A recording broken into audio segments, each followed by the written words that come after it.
Did you hear from anyone, Lisa, or should everybody be here? The only person that I heard that was not going to be able to attend is Eric Brenna. Okay.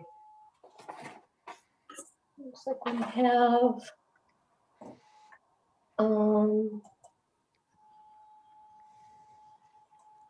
Rick.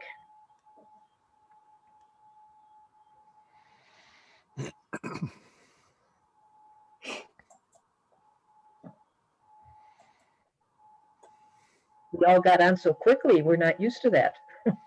Yeah. Well, I'm going to try to make that a habit. That's Worked the way well. it should be. It's the way it should be, right? Yeah.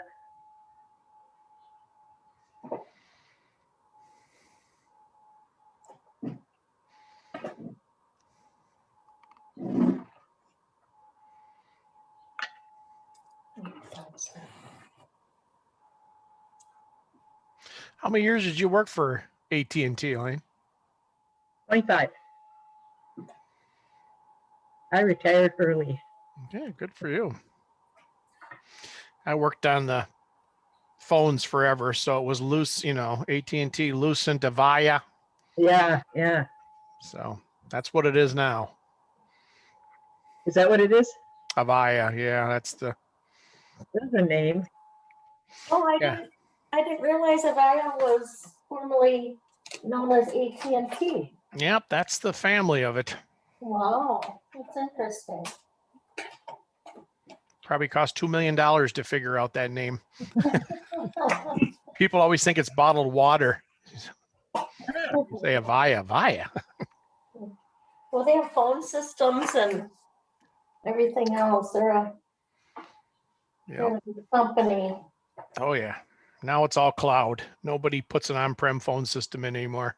That's all I do is do a sales engineer for cloud phones. Really? Oh. It's amazing. If that is.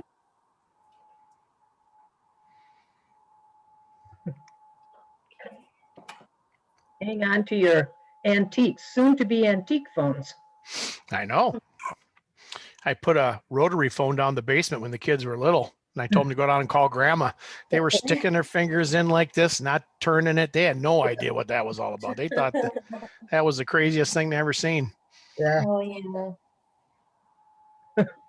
I actually do still have a rotary phone as well. I don't use it. It's just hanging on the wall for decoration. There you go.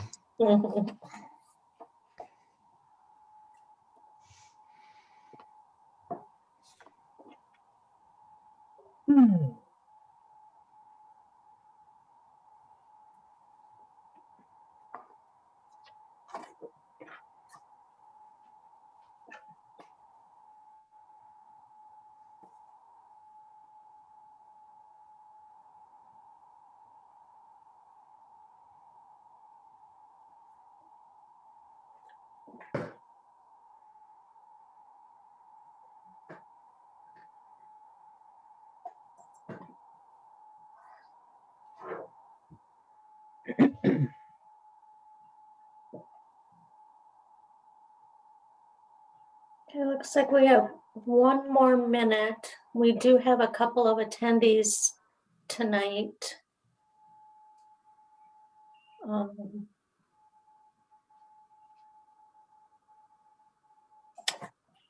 And Elaine, could you confirm I just allow them to talk during the public hearing session, correct? Well, Otherwise, unless there's somebody here for the open to the public, we do, if somebody has something that's not one of the public hearings, that we could, have them raise their hand. Otherwise, yes, definitely during the public hearing, probably the easiest way to do that would be to have them raise their hand too. okay, thank you. Mm-hmm.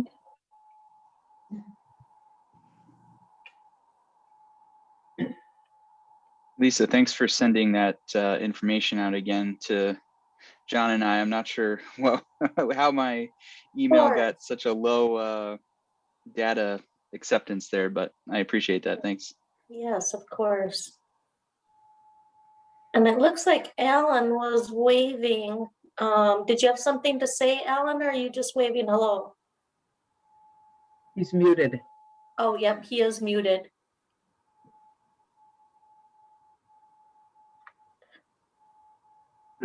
Alan, could you unmute your microphone, Alan? There you go. There. Now I got it right. Yes, Now you sir. got it right, yes. Yep. But the report you sent out through email, the last pages or 40 or something were blank. Pardon me? That packet you sent through the email. It's supposed to have Al, 131 pages of data on it. Al, sometimes with drawings, it takes longer for them to come up. I know that happens on my machine sometimes. And if you just give it a little more time, they'll come up.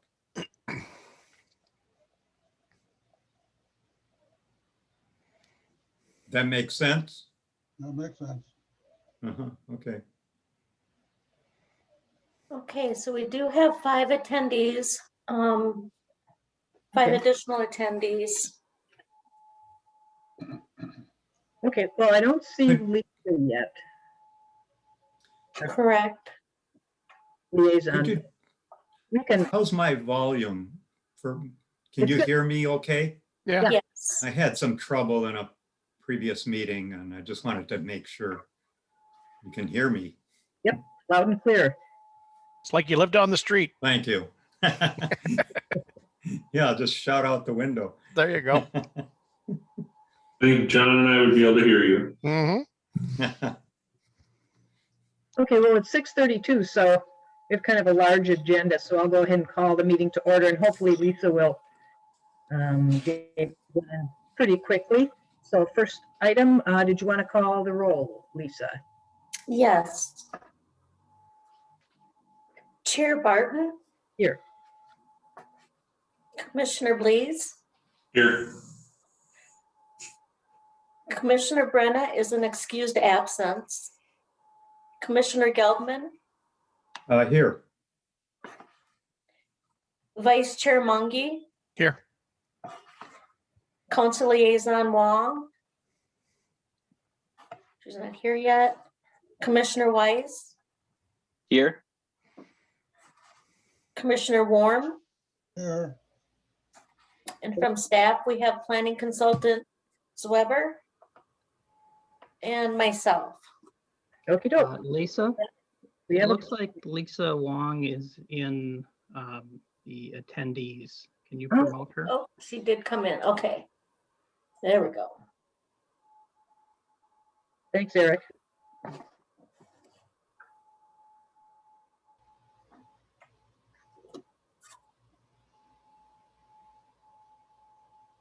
There, I see her. Okay, then we'll move on to the first real item, which is to adopt the agenda. Anybody have any changes or additions that they want to make? If not, I'll entertain a motion to adopt the agenda. Hi. Move to adopt the agenda. Rick? Rick, thank you. Second, John. John, excellent. Thank you. Then all those in favor will say aye when Lisa takes the roll. Chair Barton, Aye. Commissioner Blees, Aye. Commissioner Geldman, Aye. Vice Chair Mungy, Hi. Commissioner Weiss, Aye. Commissioner Warm. aye. Alrighty, we have the agenda. Then next item is to approve the minutes of the March 4th meeting. Does anybody have any corrections that they wanted to make? I don't see anyone, so I'll entertain a motion to approve the minutes. So moved. Moved by Al, I'll second Patrick. second by Patrick. Alrighty, Lisa, you want to take the roll? Chair Barton, Aye. Commissioner Blees, Aye.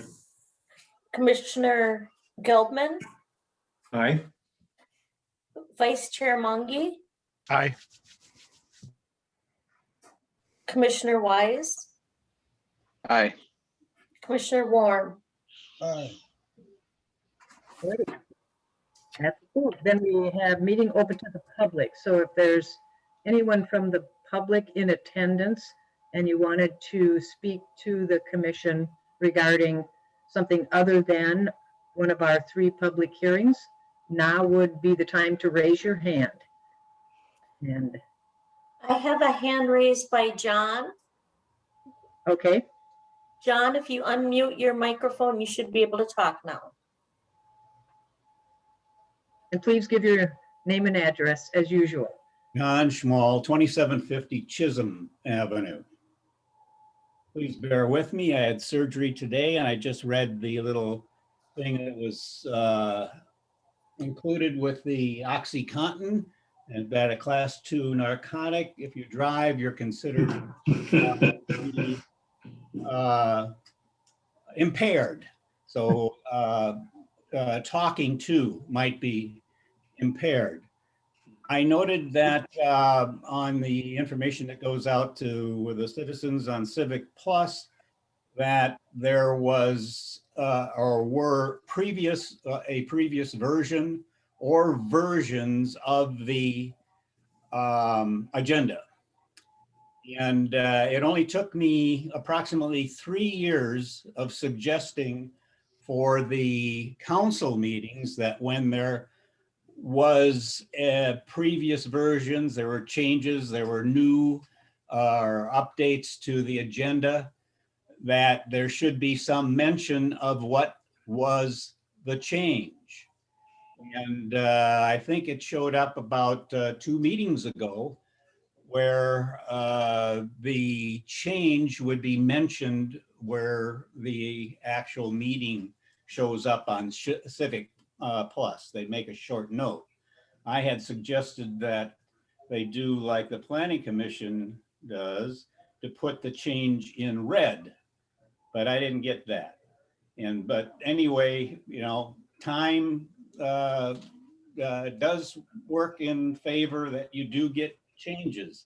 And I think this one was more driven by the fact that we got a new city clerk, but who knows exactly what the situation was. So I would suggest strongly that when there are previous versions of the Planning Commission agenda, that you do not force an individual to go through 130 pages to find out where that change might be.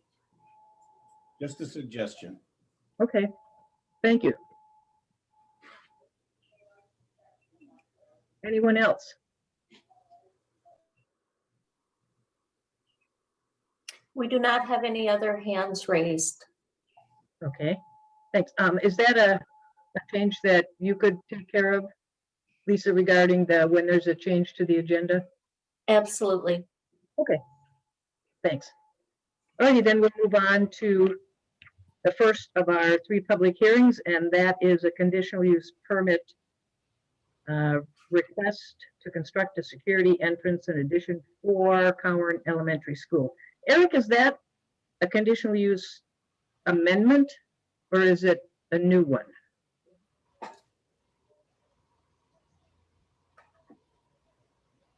Where'd Eric go? Oh, Eric, could you? Elaine, you've already asked the question I was going to ask, Elaine. Okay, I'm not hearing Eric if he's talking. Yeah, I think technically it's an amendment. Their last conditional use permit, which was an amendment already, was Okay. in 2004. No, that's fine. I just wanted to verify. Yep. Okay, then we'll have, well, the process, I should go through the process real quickly. We'll have the staff report. And then if any commissioners have any questions on the staff report, we'll get those answered. If the applicant is here and they want to add anything, they'll have that opportunity. And then we'll open the public hearing, and any member of the public who's interested in providing input on that particular item, just raise your hand and that will be your opportunity. Once public input is over, we'll close the public hearing and the commission will further discuss it and make a recommendation. So that will be actually the process for all three items. So I'll just go through it once. Okay, so I'll turn it over to Eric now for the staff report. Thanks, Chair Barton. I assume you can see the cover of the presentation on your screen. Before I go through, maybe I will address the previous conditional use permit from 2004, which did an addition to the gymnasium and a couple other things. There were no condition, well, there was one comment, I guess, in the resolution, and that was to revisit the parking situation a year after the approval. There were no formal conditions within that conditional use permit. So before us tonight, this is the main parcel in which the elementary school is located, proposing a 1,750 square foot addition to the east side of the building, closest to Margaret Avenue. And schools are conditional use within the R1 district. So on the left is the aerial photo of the existing site. And then you see here in red is where the proposed addition would be. It's the same location as the main pedestrian entrance off of Margaret Avenue. So the proposed conditions here in blue, they are not only adding a more secure vestibule, they are also moving the principal and nurse's office along with the reception towards the front of the building. And you could probably see that there's a window off of reception that allows staff to see who's coming to the school before they're allowed in. In addition, where the current principal and other administrative offices are located will be remodeled, but not into new classrooms. It will be more working space for teachers when they're not in their classrooms themselves. So regarding the requirements for R1 and this building, they meet all the standards. You will see what we have here for front and side yard setback, but the elementary school itself, the current situation is the closest point of the building to the South Avenue. It's also the closest part of the building to Margaret. So there's no reductions in setbacks through this proposed addition. It is also a one-story addition, so it meets the height requirements. Here is the image on the top is the east elevation, so facing Margaret. The image on the bottom would be the north elevation, so facing South Avenue. You'll see the bricks, doors, window patterns are all very similar to what it is today. The only difference would be that cap of that dark bronze anodized metal paneling, kind of making a capital there of that one-story addition. Landscaping, there's two trees that are located in the position where the addition's going to go. So they haven't stated where they're going to be relocated, and we're asking for a condition that those trees stay between the building and either South Avenue or Margaret. They do have rooftop mechanical equipment for this proposed addition, but it is screened by louver paneling as required by code. Regarding the parking, the existing condition, there are actually 3 parking lots that serve this school itself. They're in various levels of condition. The northern one on South Avenue, the striping is pretty deficient. The northern one on Margaret Avenue on the same parcel is compliant with the city requirements. There's a a school-owned property on Margaret that basically is pavement from where the existing house was, but otherwise is unimproved. So we are asking as one of the conditions that be improved and striped accordingly. They are stating that they have 60 employees today and will have 60 employees in the future. So we're requiring that they do those improvements to provide 60 parking stalls. Oops. So I will talk about what the code says for parking, which is that there's one parking stall per classroom, and then that there is one additional stall per 7 students. So that would be a total requirement of 85 parking stalls. 2 things to note: our parking standards are the same for all schools from elementary through secondary. So the same parking standard applies for elementary schools as does for high schools, when we all know that high schools would have students that are driving on their own, where we wouldn't anticipate that in an elementary school situation. In addition, we don't have to address this issue like through a variance, because it's a existing legal nonconformity. They are not expanding the number of classrooms due to this addition. The classrooms are the same they are today. So they're not changing the requirement of our parking ordinance, and therefore not increasing the number of parking. The increase would happen through the improvement of the existing parking lots. There's no proposed changes to the site lighting, so nothing to address there. So with our presentation, there are 6 conditions. I've shortened them here for the presentation, but essentially they will need to submit a revised set of plans to address not only these conditions, but the engineering comments. Second, as we discussed with the landscaping, relocate the 2 trees between the building and either Margaret or South Avenue. Improve the parking areas to provide that 60 parking spaces. That they'll need to submit all applicable permits from mostly other governmental agencies before it would issue the building permit. They need to submit information with their building permit about water usage to see if additional SAC unit charges would be applied. And then finally, there's a more technical comments within the engineering memo, and they'll have to address all those. So with that, I would take any questions that the Planning Commission may have. Okay, anyone have questions?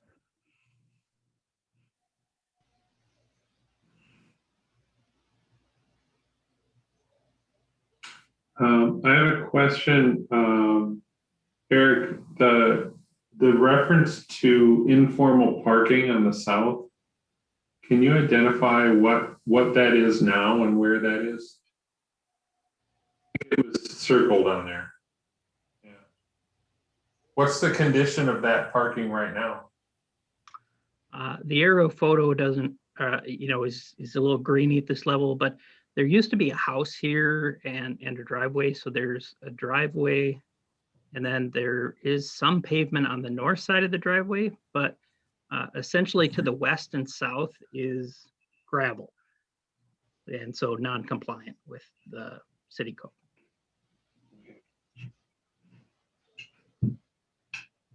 And the other question I had is it appears as though there's a new sanitary sewer connection to the addition. Is that correct? No, there is a relocation of a storm sewer connection to the building, and will be relocated due to the addition. Okay, all right, that was a little unclear.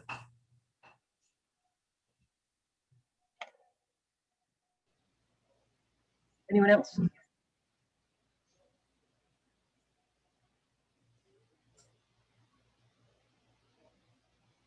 Eric, I had a question on the South Avenue lot. Yes. Who uses that? It's staff, as well as you can see from this area photo. It's also the bus drop off and pickup. Right.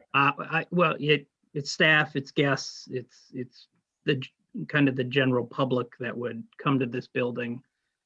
Okay.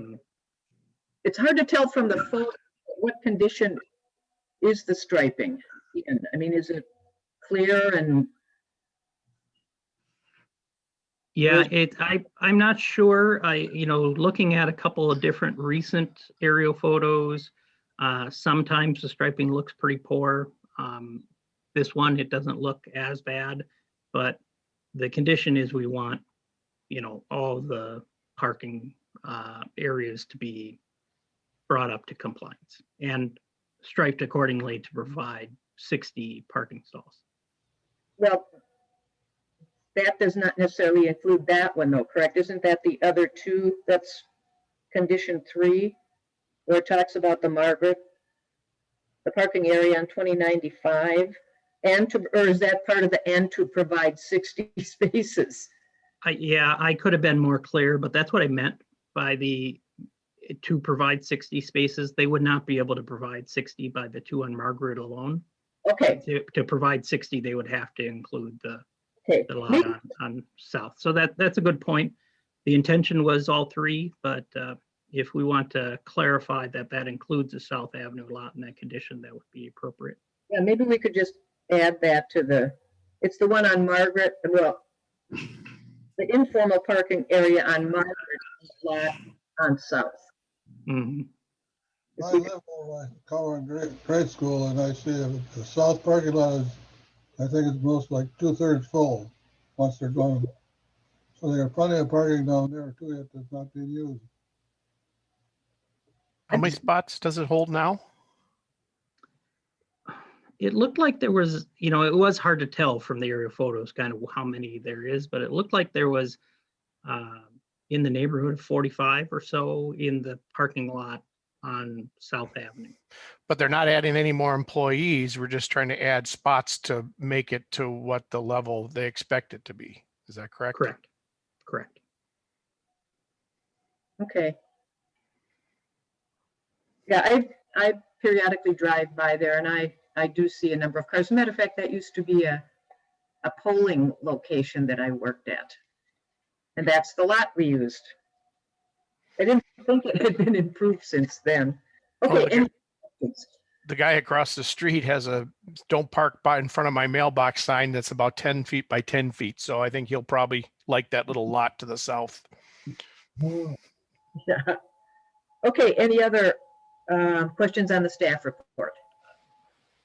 If not, do we know if anybody is here representing the applicant?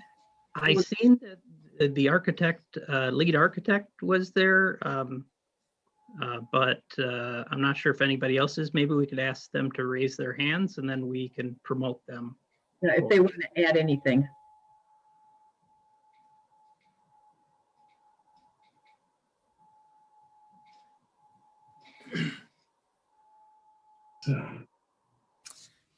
Good evening. My name is Sal Bagley. I work at Wold Architects and Engineers. My colleague Sean is also on, and I think Mike Boland from the school district is also here. I can't see the participants, but just wanted to make the comment. I think there's approximately 55 spots if you count the gravel parking area today. Obviously, it's a little bit of how close cars park near each other, given that it's not striped.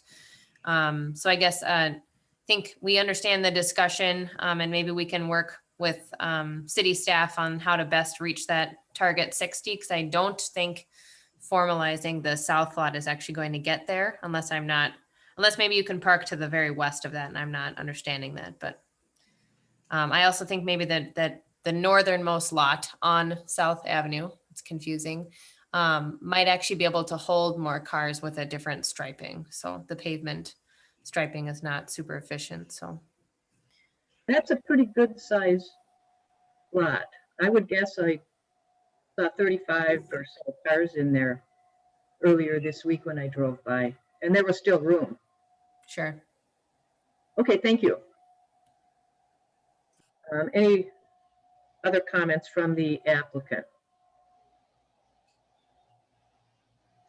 If not, I'll open the public hearing at 6:55.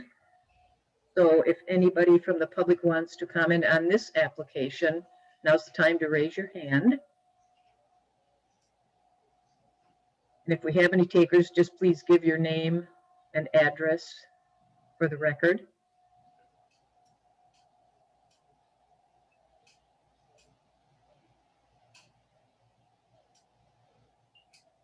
we have any hands, Lisa? Or Eric?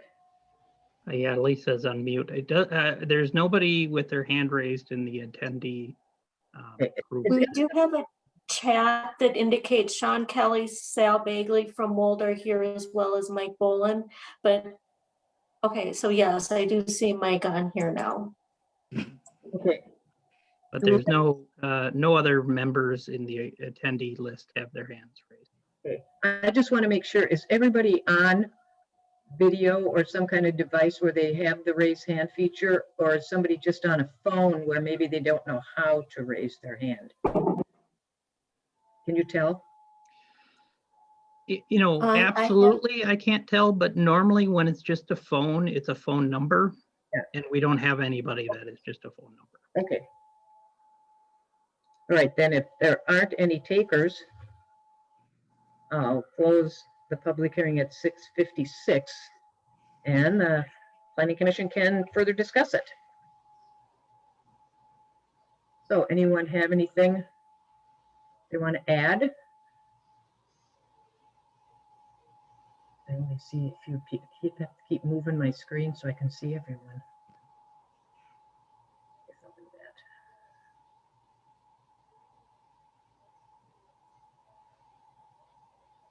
Nobody? Oh, Well, look at- just kind of a lighthearted comment. If people watched the news last night and heard about, on the night before, heard about the adventures of the 10-year-old child that was driving all over the city. I wonder if we ought to be considering that in terms of how many parking places we have at the elementary school. It just keeps running through my head, and I just thought I'd bring that up. Let's hope they carpool. You want to add to a council that they'd need extra large ones probably. Yes. Anyone else? No other comments, no serious comments. Did you want to go back to the recommendation, Eric? It was nice to have it up on the screen there rather than looking down.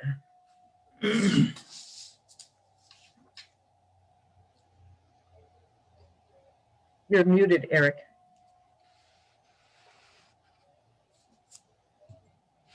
Oh,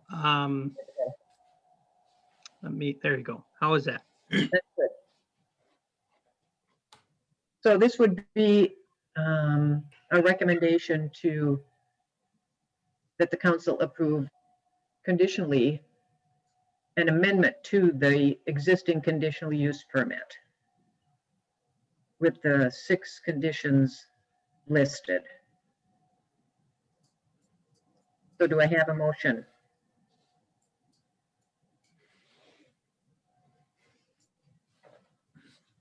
Aye. Is that John? Yep. Okay. Do we have a second? I will second. This is Rick. Okay, any further discussion? Hearing none.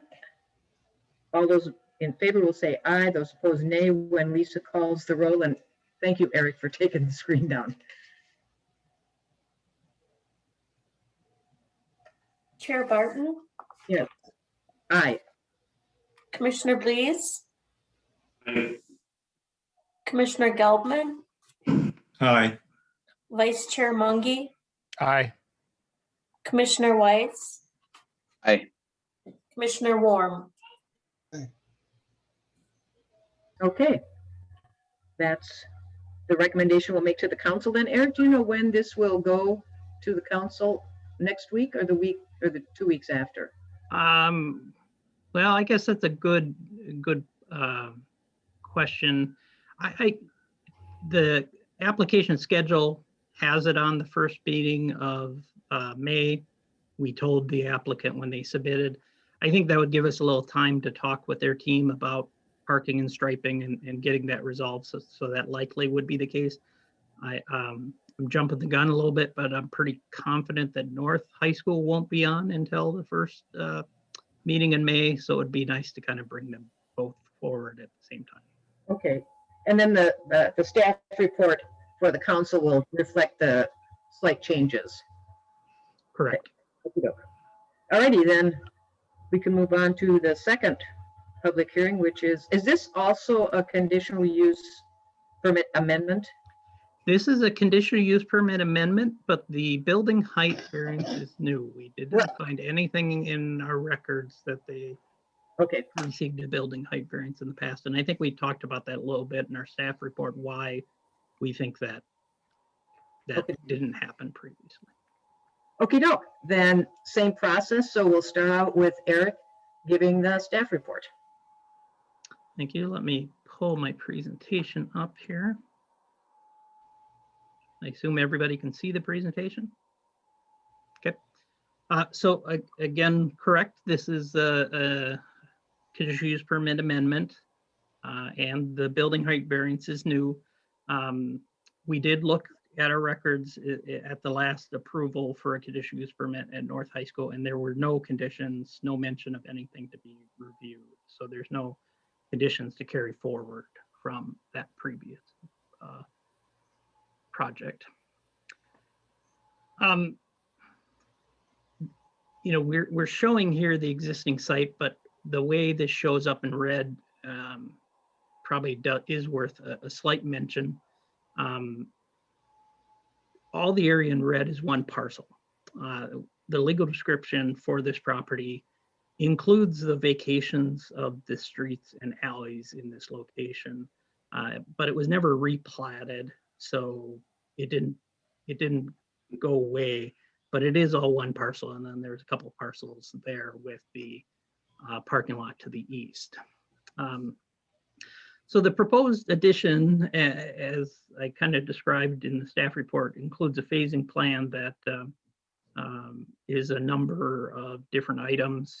The biggest being the 3-story, 11 classroom addition to the west side of the building.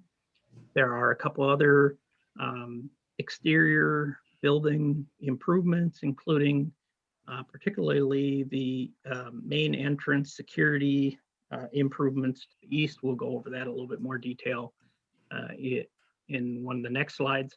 A couple other minor exterior envelope improvements, mostly to keep the design the same as the with the addition and the new entrance, and then quite a few interior renovations, and then basically complete reconstruction of the exterior parking. The addition being located on the far west side, 11th Avenue, drops probably about 11 feet in height from the first street intersection to the second street intersection, which basically takes a 2-story building on the main entrance side and makes it a 3-story building on the 2nd Avenue side. So that is the reason for a height variance for the addition.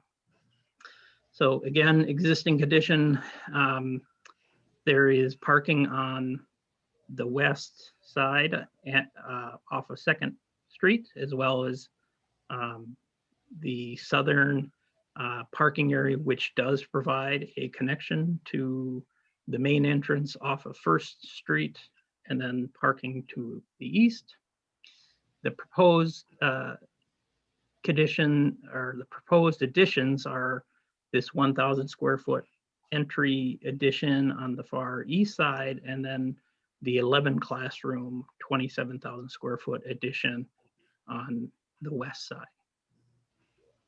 So looking at the dimensions, the lot size, lot width, setbacks all meet the requirements. The height, however, when we look at the code, to calculate the base elevation to measure the height from is 15 feet around the entire exterior of the building, because the south side of the building is lower in a 3-story basically appearance, and the west side of the building is lower in a 3-story appearance. The average grade makes the building now a 3-story, 41 foot building height.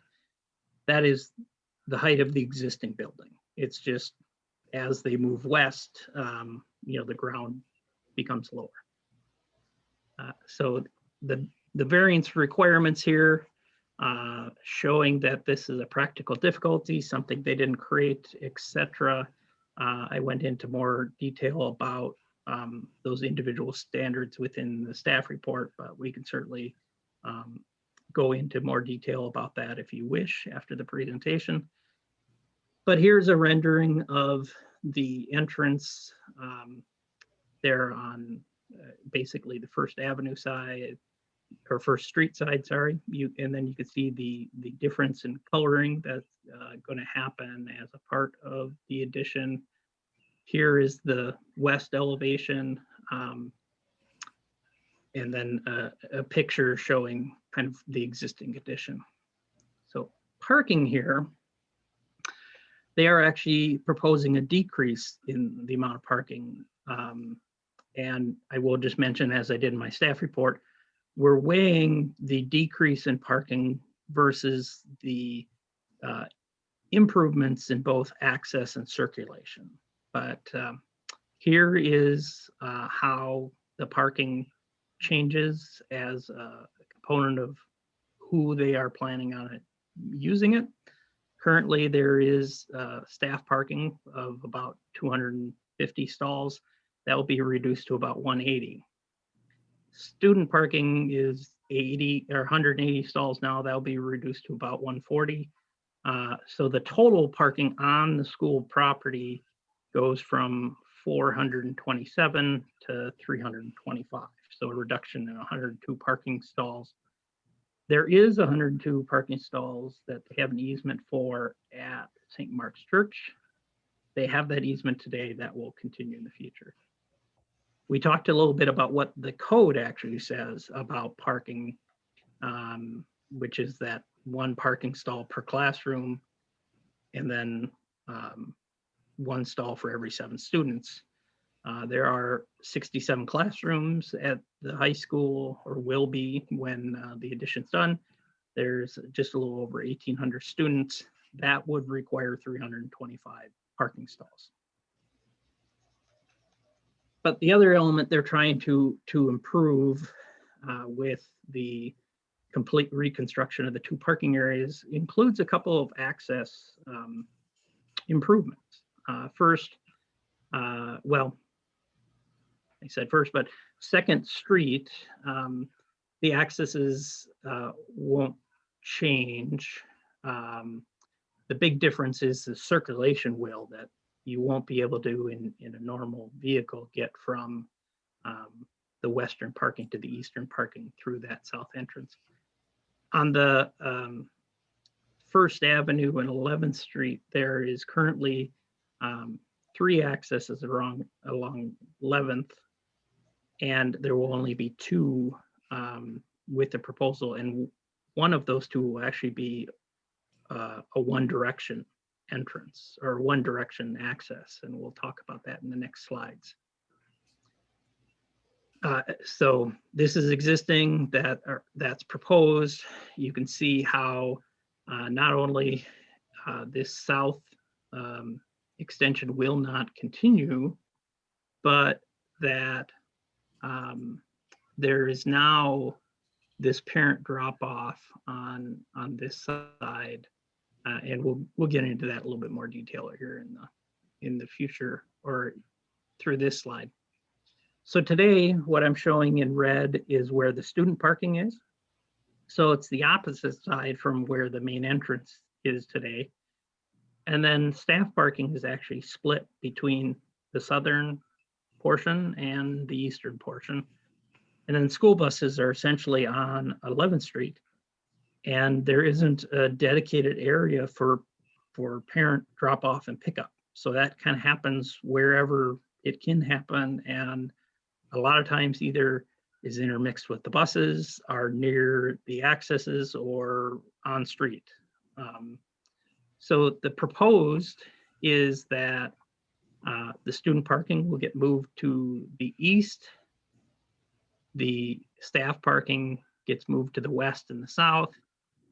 And then not only is there bus parking Here, there's also bus parking along here. I will have to apologize that I see I have an older version here. There are a few changes. First, the trail crossing goes through here, this location, and they propose that the bus parking actually is an exit only in this location. One thing they did put in that was an improvement was a median here that would make this only a right out. So I apologize. You have the correct plans in your in your packet. I just didn't borrow. I borrowed an old plan set. This the one addition that is the same is there is now this parent drop-off.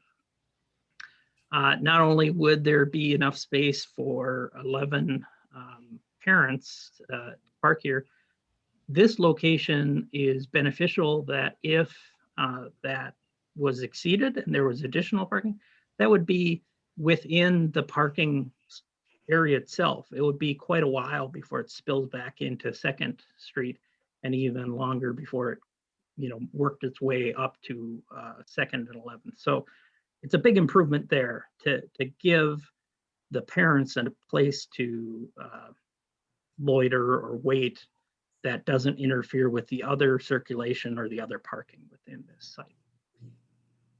The one area we are requesting a change is to the architecture, specifically to add windows or other architectural elements that are discussed in the code. The code prohibits bare walls that face the public right of way. This wall is the wall that would face 11th Avenue. I'm sure that the architects will be here to talk about the limitations of the amount of windows they could put in this building. But I would point that all the windows are on the west side, not on the north side. And then you'll also note there are architectural elements between the windows in these locations. That the code does allow architectural elements like this that aren't windows, but give a pattern or coloring to the building to indicate windows. So we're requesting that they meet the code regarding this 11th Avenue frontage. In addition, they're not proposing landscaping between the addition and 11th Avenue. Part of the reason why is the excessive slope that will be created by the grading needed for this addition. The engineer does note that exceeds the city standard of 3-to-1 slope. So the recommendation is that a retaining wall be installed to accommodate that grade change, and then landscaping be installed between the addition and 11th Avenue. As you see, there is existing landscaping between 11th Avenue and the building. Lighting, there are a number of places where the proposed lighting exceeds the 0.4 foot candle limitation. So we are asking that photometric plan be revised. And then we have a requirement for screening, but I would point out that there are no proposed rooftop equipment for this addition, so nothing to screen. And they are actually addressing the mechanicals for this addition by being enclosed within the first floor. So all the mechanicals will be inside the building and appropriately screened by the building. So we actually have two motions in front of you. This one would be the conditions of approval for the comprehensive plan amendment. There are 12. Many of them are similar to the Cowern recommendations. First, a revised set of plans to address these conditions. The retaining wall along 11th Avenue that I discussed. Installing 2 additional trees where that retaining wall will go. I summarized it as windows on the north side of the addition, but in the actual condition of your staff report, it's comply with the city standards, which could be windows or other architectural features. Number 5 is revise the lighting plans. 6, that they need to have all the other applicable permitting before building permit. 7 is pointed out, there's a number of utility permits that will be required. 8, they are accomplishing a lot of their stormwater detention by an actual under parking lot stormwater system, which the city is supportive of, but we would require an easement and maintenance agreement in the name of the city to accommodate that. 9 is to continue conversations with the city about what kind of improvements could happen, not only at the school to improve access and parking, but particularly along 2nd and 11th, and likely even the intersection of 2nd and 11th. The 10th condition is that SAC charges likely will apply due to the addition and the additional bathrooms. 11, that the fire chief will have the final hydrant location approval. And then 12th is compliance with the other conditions within the engineer's memorandum. Then again, there is the second resolution or approval that is required, and that's for the building height variance. The only condition we would propose in that is that the building height not exceed 3 stories or 41 feet. So with that, I'd stand for any questions. Okay, anyone have any comments? Can you show that 11th Avenue clip 1 of the outside of the building? That one? Yeah. Is there certain, they don't look too shy on putting windows all around the school. Is there a reason for that? Is there certain rooms that, that, you know, for lighting or anything like that? Because they have windows everywhere, just that one side. Is there? We asked that same question. Okay. I think it's going to be best that they fully expand their answer. What I am comfortable with their explanation is that the building code limits the amount of windows on an addition this size, but I was not understanding completely that that code stated where they were located. So it does seem to be a choice that the windows are on the west side instead of the north side. Because you think with schools, you know, north, you don't get sun coming in, so you don't have to worry about, you know, so that's usually kind of a spot for windows, so you don't have to worry about sunshine a lot. So I just was curious. Thanks. Anyone else? Eric, could you go over those numbers on the calculation for the parking lot? I must have missed that in the packet in terms of, you know, that they're in compliance. As I understood it, so 1,800 students, okay, times 7 or divided by 7 gives the 258 plus the 67, it's 325. I guess I'm surprised at that because whenever I go by there, and frequently I'm on a bicycle, you know, if school is in session, that is just feels very uncomfortable on the road where there's so many, you know, so many cars parked. And they're using a large area for parking on the street. At the same time, I have to commend the design in terms of modifying things so that parent and staff, or parent access and staff parking is combined and student parking is moved. That seemed like a really good way to reduce traffic issues and stuff. So parts of it are really good, but I'm still concerned about that number of students and, you know, where do they park and what does that do to the neighborhood?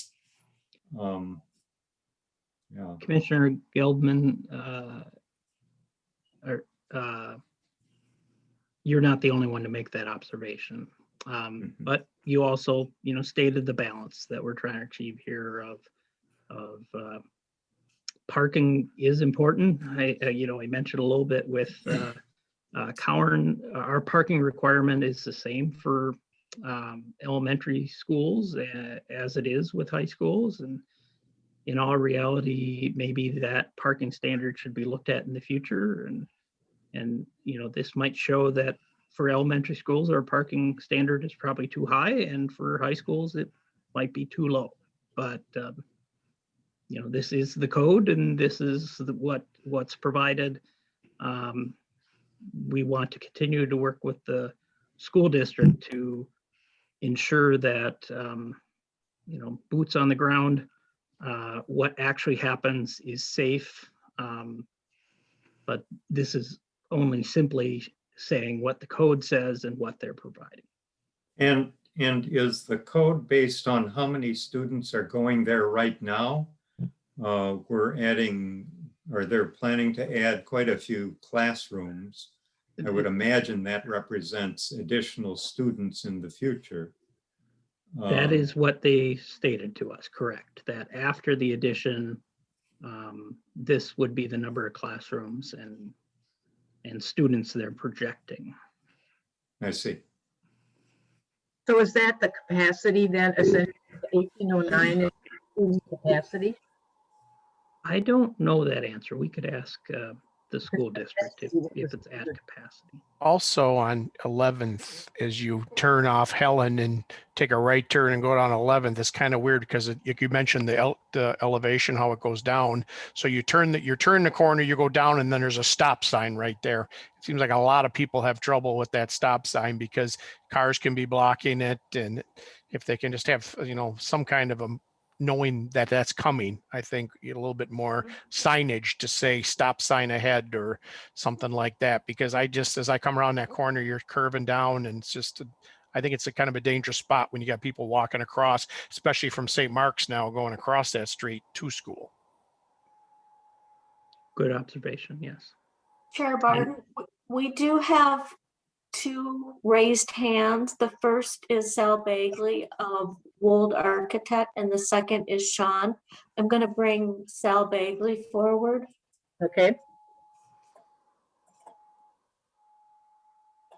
Good evening again.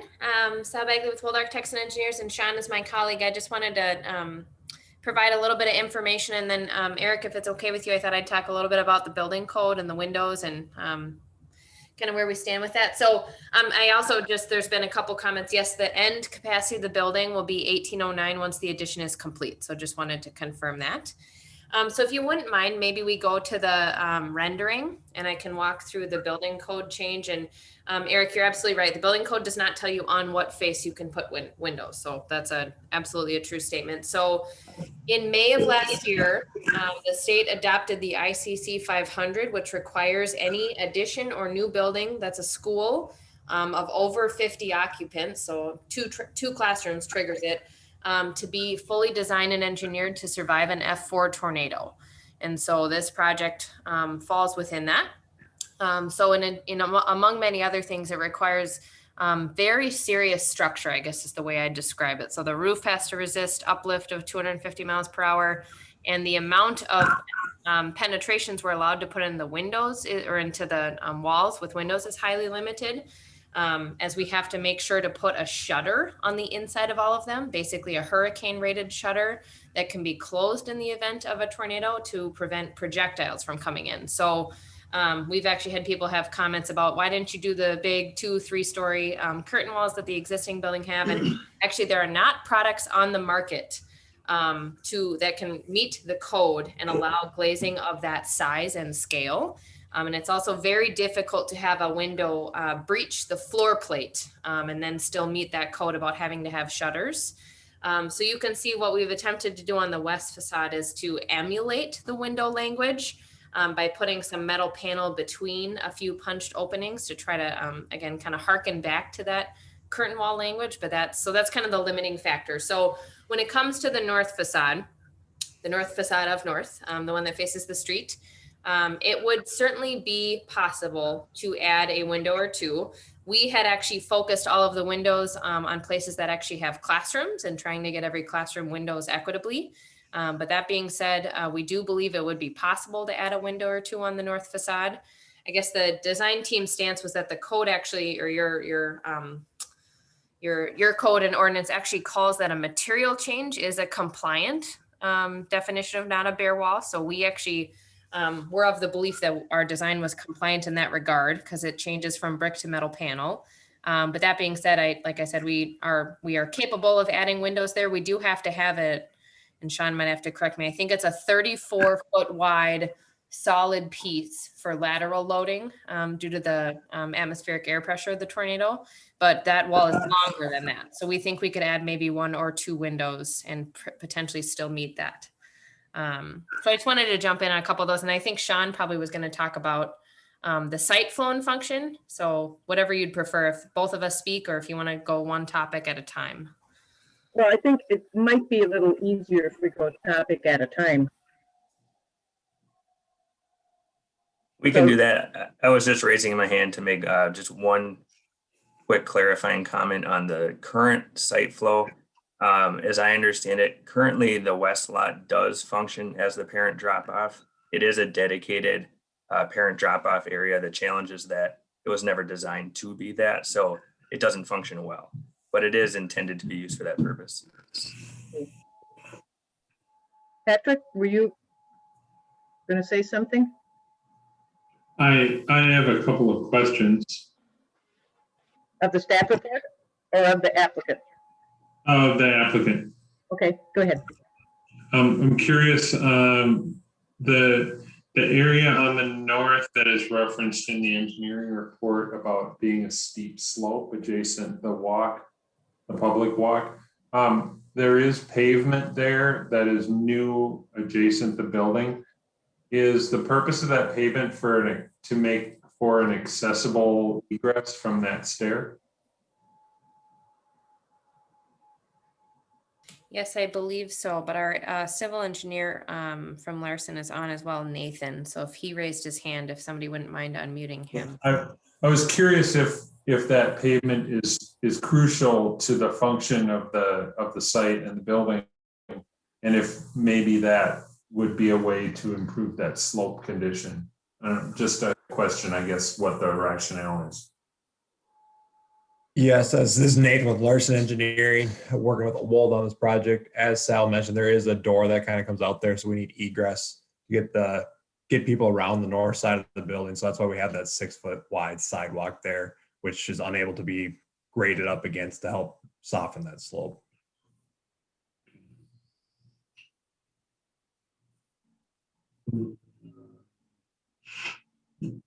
Did you have something else, Patrick? I thought I had another question, but it's already been addressed. Thank you. Okay. I have some. Mike Boland with a raised hand. Mike, do you have something to say? Yes, this is Mike Boland with North St. Paul Schools. I'm the Operations Health and Safety Supervisor and also Construction Manager for the district.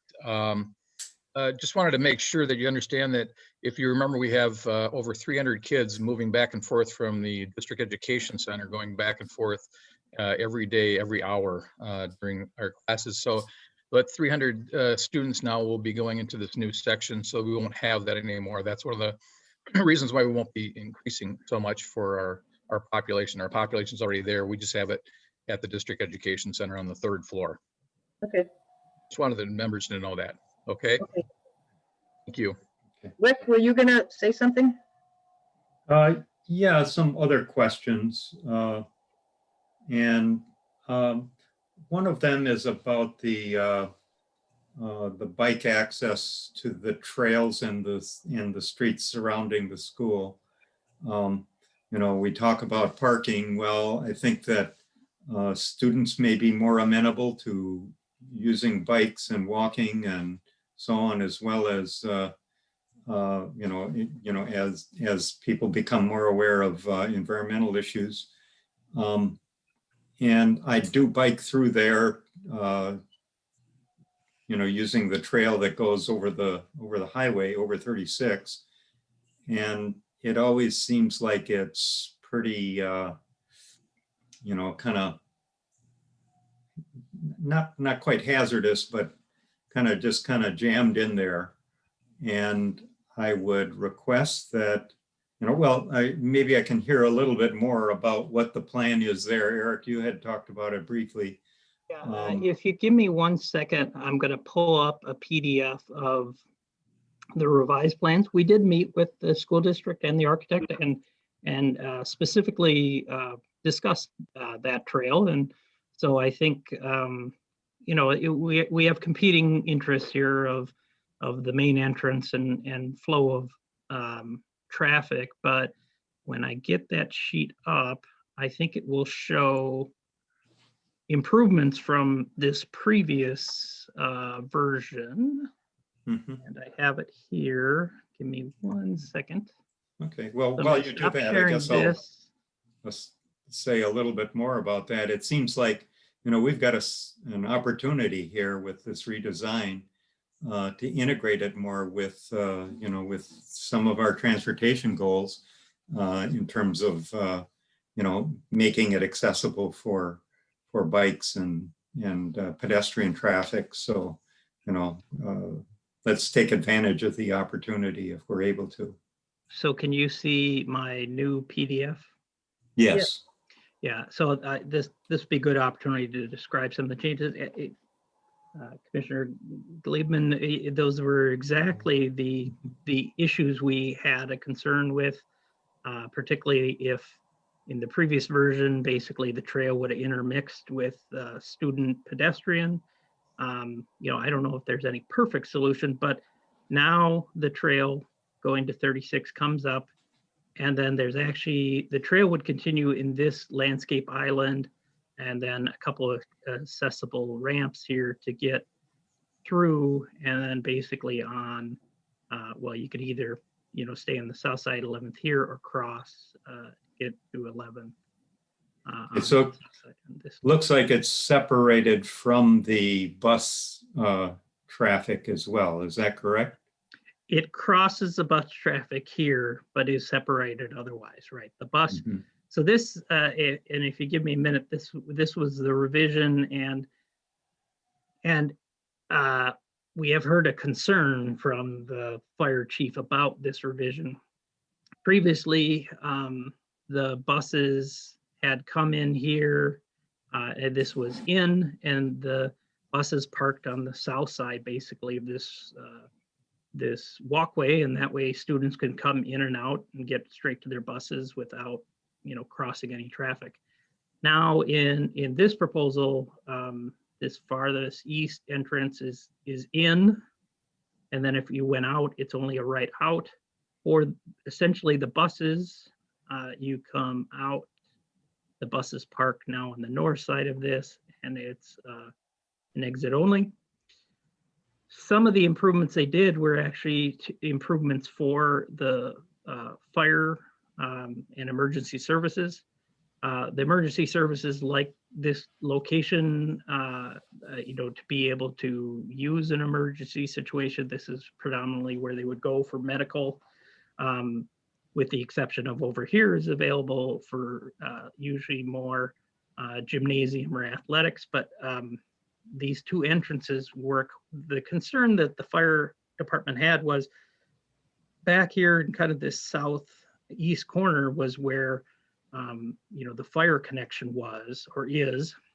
And so they've now improved this, that these are surmountable curbs through here. So, the pavement doesn't continue to discourage automobiles from making this pattern, but this would be designed to hold a fire truck. So a fire truck could come in here now and get to this site in the case of an emergency. This, being a out only makes a potential conflict. If buses are coming out, staging here, that's a cross pattern for the fire. So the fire chief hasn't provided me formal written recommendations, but he would encourage that this go back to the original proposal of coming in and having the bus parking start with sufficient room that he could get through, but an in pattern would be easier if he needs to come in for emergency services. But some of these other elements like biking, I think they've made a pretty good improvement from the previous plan. Understanding there's going to be conflicts, but at least they separated the students and the sidewalks that they'd be walking on and where people would be biking. Okay. Good.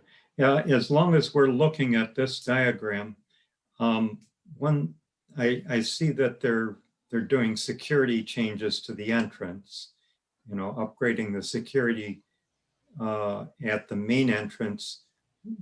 Do we know what the security is at the athletic entrance? I mean, a building is only as secure as its weakest entrance, I would imagine. I think the school district representative could probably, or one of the architects might be able to. Yeah, that'd be good. Mike, would you like to address that question?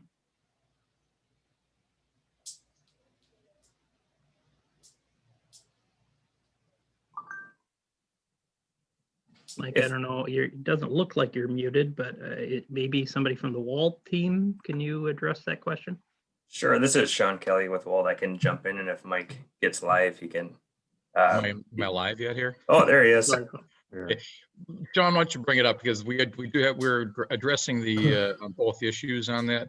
The main entrance, everything will be locked down during the day, except for certain times when students are coming in for large capacity, when the students are entering the building for the day, and then those entrances would be shut down. They'd have to come through the front entrance. The whole point is to keep everybody in the front entrance area for the students to be going through. That's where the student parking is going to be. Drop off is over on the west lot. The west lot will be allow the parents to drop off students, and students we'd have a time like a 15-minute, 20-minute, depending on when it's determined for the kids to be dropped off.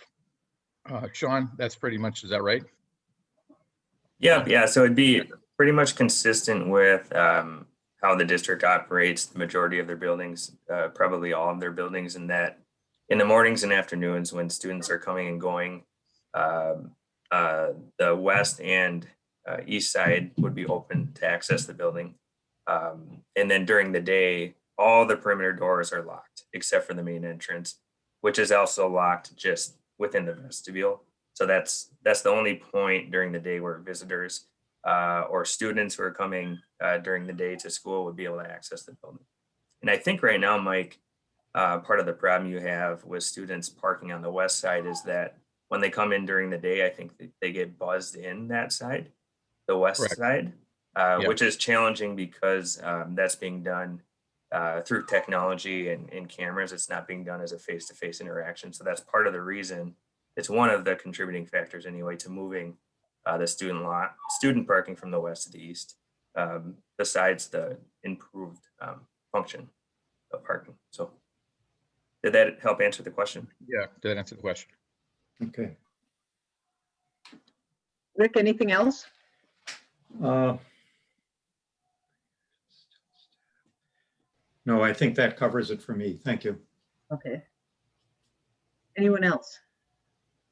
Yeah, I just had a couple comments. I want to echo what Rick was saying about the connection to the trail. I think that it's a huge improvement to what is currently there, and it's going to feel, you know, as a user of that trail, both coming and going, you're going to feel like you're actually thought of there. I think it's a really nice improvement. Even if that bus direction is turned around, I think it's still a great approach to the trail there, and make that a much nicer way to get to and from the school and just to and from the neighborhoods too. I also just wanted to ask on the northeast corner rendering, there's a sort of an N logo that's maybe proposed, and I'm sure that's probably not, you know, the final design, but I think it's, you know, it presents a great opportunity there. Would that are you seeing that as being just something that is in the sort of metal panel design? First part of the question, and then the second part is, could that, you know, this northeast corner is certainly, you know, the main gateway to the building, but also referencing the northwest corner that we were talking about with the blank wall, that's kind of a gateway too, as you're approaching from the west. That's the first, you know, corner of the building you're going to see. And could we do something like that over there to, you know, I get, you know, your point with the amount of window issue that you have, but even something simple as that, you know, just changing the metal panel to have that sort of North High School logo or something like that over there could be, just make that corner more of a formal approach too.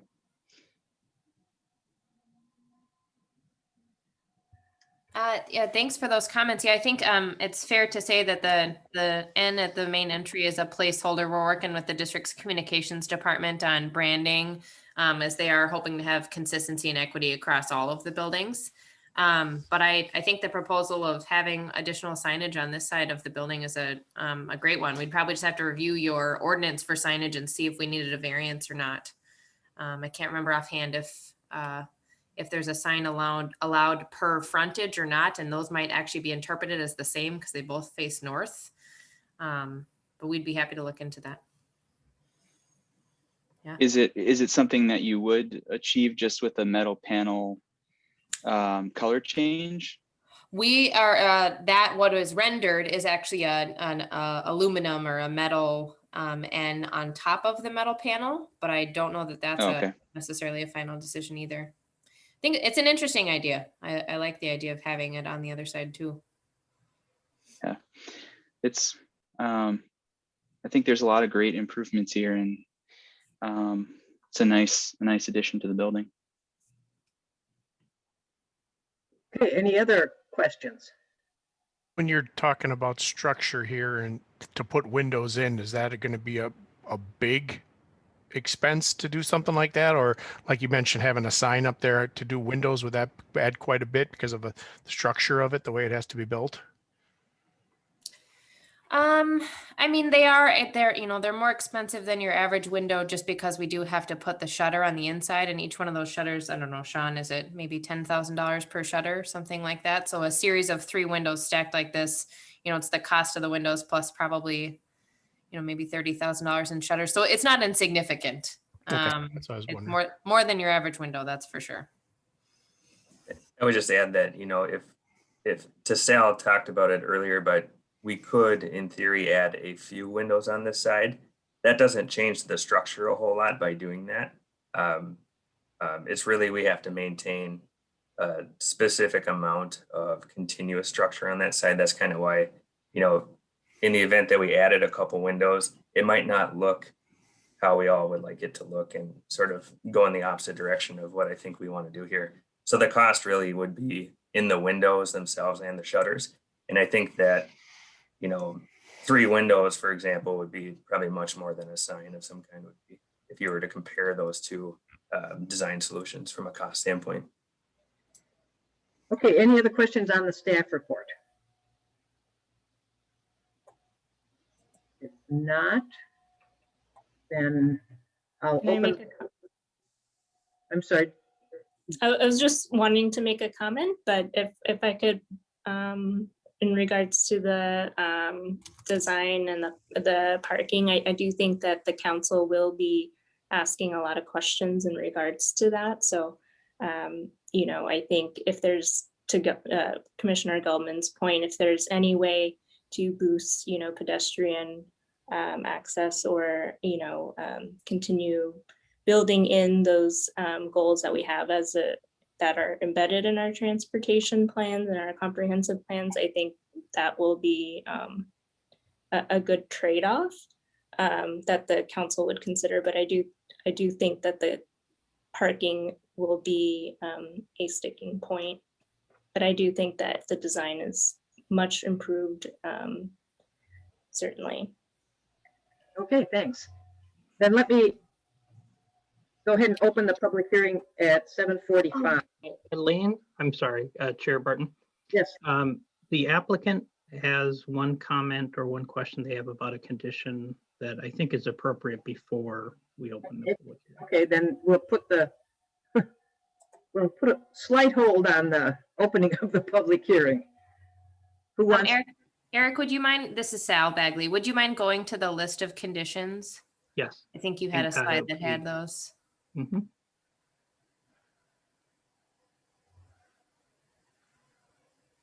I think the design team and the district would both appreciate some clarity around condition number 9, as it's a pretty subjective condition to continue conversations. So we're not entirely sure what those things could lead to. So I would appreciate maybe some further detail on what you see that looking like. So all the rest of the things are, it's a box to check or a fairly defined objective condition, whereas that seems fairly open-ended. Okay, we'll get to that then after we hear from the public, and then we'll continue our discussion. Okay, I thank can you. certainly address it then. Yep. Okay, so then we'll for sure open the public hearing at 7:46. And if anybody wants to provide an opinion on this, please raise your hand, and Lisa or Eric will unmute you.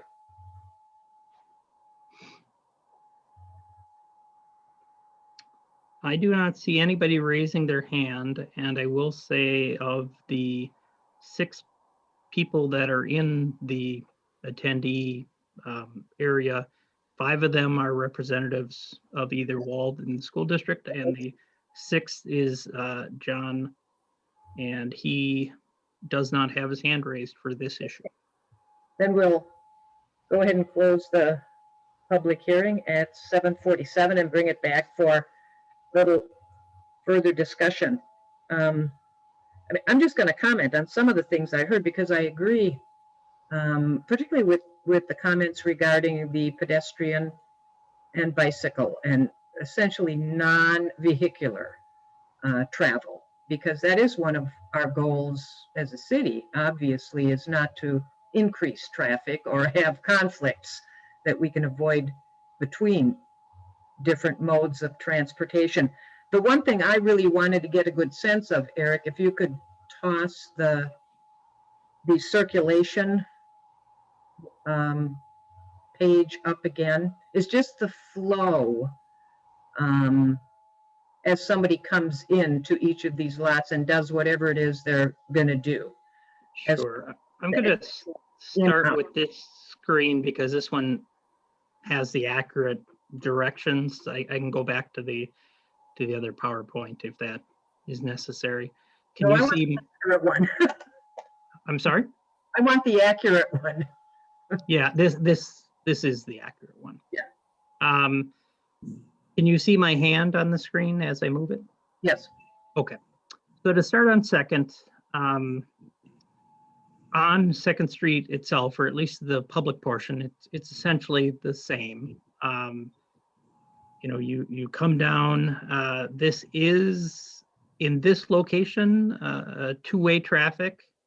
But when you get here, this is one way which comes out. So particularly parents, the intention is that you come all the way down Second, come past what are these 2 entrances. You could get to the staff parking here to where this is essentially 2 lanes northbound, but the intention is that up to or about 11 cars could be parked along the east side of that, and then a passing lane to the west. So as people are waiting, people can still come in and out through the traffic. And then here again, you're getting into 2-way traffic where you could turn into the parking lot or you could come out and back onto Second. And again, the thought about this is to try to make it easy to move as much of any parent interaction off of particularly the intersection, but the public portion of Second. Because again, if parking started here, there would be space for 11 cars, and then any excess would just back up into basically this parking lot alley or aisle. So a big improvement in the stacking there. Where the addition is, there's enough room for single loaded parking. So this would be required to be two-way traffic. The parking itself would be two-way. This is two-way as well, to provide parking. And then this is the delivery entrances on this side. So essentially this north leg here is essentially like a hammerhead turnaround, that if a semi needed to back in, they could pull up and back in and then pull back out, and then similarly in here. So the intention is all the vehicles come in and out through two-way traffic. Over here, as proposed, but again, I stated a little bit the fire chief's concern about this being only out at first. Everybody would need to go up to the next entrance. You can see there was an entrance here that will be removed and curb and sidewalk installed. So you'd come in, there is some parking located to the east, so you could come in and go over here to parking, which is closer to that district office. Otherwise, buses would come in and then stack up in this location and leave. The applicant could speak more to it, but it looks like from this design, there's nothing really preventing automobiles from going that direction. Otherwise, people coming in, like student parking, would come in here. This is, two-way in here, and then the same on this other side. So there's this interior circular pattern in this lot, and then this one, is a dead end, but is a wide enough aisle to come up. When you come out, this, to the architect's point, is something we'd want to work further on. They have this median, which is intending only a right out. That, we kind of call it a pork chop island. This median could be improved to really force people to go right. We want to look at this intersection a little better to make sure that the median would prevent people from turning left without jumping the median. So, on Second Street itself is two ways through the parking lot. It's just one direction here where the parent drop-off is. On the east parking lot, it's one way in essentially here. And then from there, you could choose to go over to these parking areas. You have a circular pattern in here with the parking lot. You could go out by the bus area. And again, as I stated, the fire chief would prefer that this is inbound as the original proposal was. Chair Barton, did that help with the circulation? And again, that's solely vehicular circulation. We could talk about pedestrian bicycles. Well, that's actually what I was going to talk about next, because this, it doesn't show as people are crossing from St. Mark's, for example. So how does that work with the buses are still going to be on 11th as well, parked on 11th, am I correct? On the south side. Yes. From here to here, yes. And with this plan, the students with this essentially one way in, they will be let off on the 11th side, right? The buses, correct. But, I'm sorry. but Eric, you were just saying that the fire marshal is preferring to go the other direction with that one way. Is that correct? For this one way that has the bus parking, correct. He I think is that's a concerned very that there would important be stacking or interference here when he needs to come in, people trying to get out. Where this being in, you would expect any backup or stacking to be here further, or at least, maybe you could slip by somebody that's there. But this seems to be an interference where people would be waiting to turn on to 11th at the same time he would want to come in. But let me, Yeah, I think Elaine is elaborating on exactly the comment I was going to make, I think, which was the students having to cross the bus lane Exactly. just to get on and off the bus. Yep. And Yep. I also want to know, again, just kind of refer to where the students are coming from the other side of 11th. In other words, they're crossing over from St. Mark's and even from parking on 11th, because there is a lot of parking on 11th as Mhm. well. So it's all occurring right in that area, Mhm. right? Correct. Okay. Because there's a reason that a lot. It's because there's not enough parking on site, so we will have pedestrians crossing as they currently do. Yep. So I don't see it fixing any of those issues, particularly if we don't change this particular Well, piece of the it. one thing I would say is there is the advantage of closing the third. Yeah. entrance. You know, there was way too many turning movements all in kind of a short stretch. There's That's still numerous turning movements, but it does reduce some, which is a benefit. right. Okay, I mean, that's what I was trying to get at, and I guess the question that was asked about condition, if I can find it now. Which was that? Was that a new condition? I don't remember seeing that one on my paperwork that you had, the condition 9. I've summarized it, rephrased it, but it should be in your staff report. Let me, Well, that is number 9, so maybe it's another one. The continue conversations. Is that the one, was that the former 8? maybe, let me get to it real quick. Because one of the things that occurred to me as I was thinking about it, because I am up there often as well, and the thing I notice when I'm there at about the time school is starting is the number of people who are crossing 11th. And, I just sit there and wait for them to cross, and I don't have a problem doing that, but I just realized there's a lot of them, as well as the ones who park along that curve that John mentioned as well. I've noticed that can be very tricky when you're approaching that. Okay, I'm sorry to interrupt. I see what I did. I broke condition 6 and 2. There's other that the condition 6 in your staff report is not only the other permits from the other agencies, but also talks about utility permits. So a good point. What I did was I accidentally broke that into 2.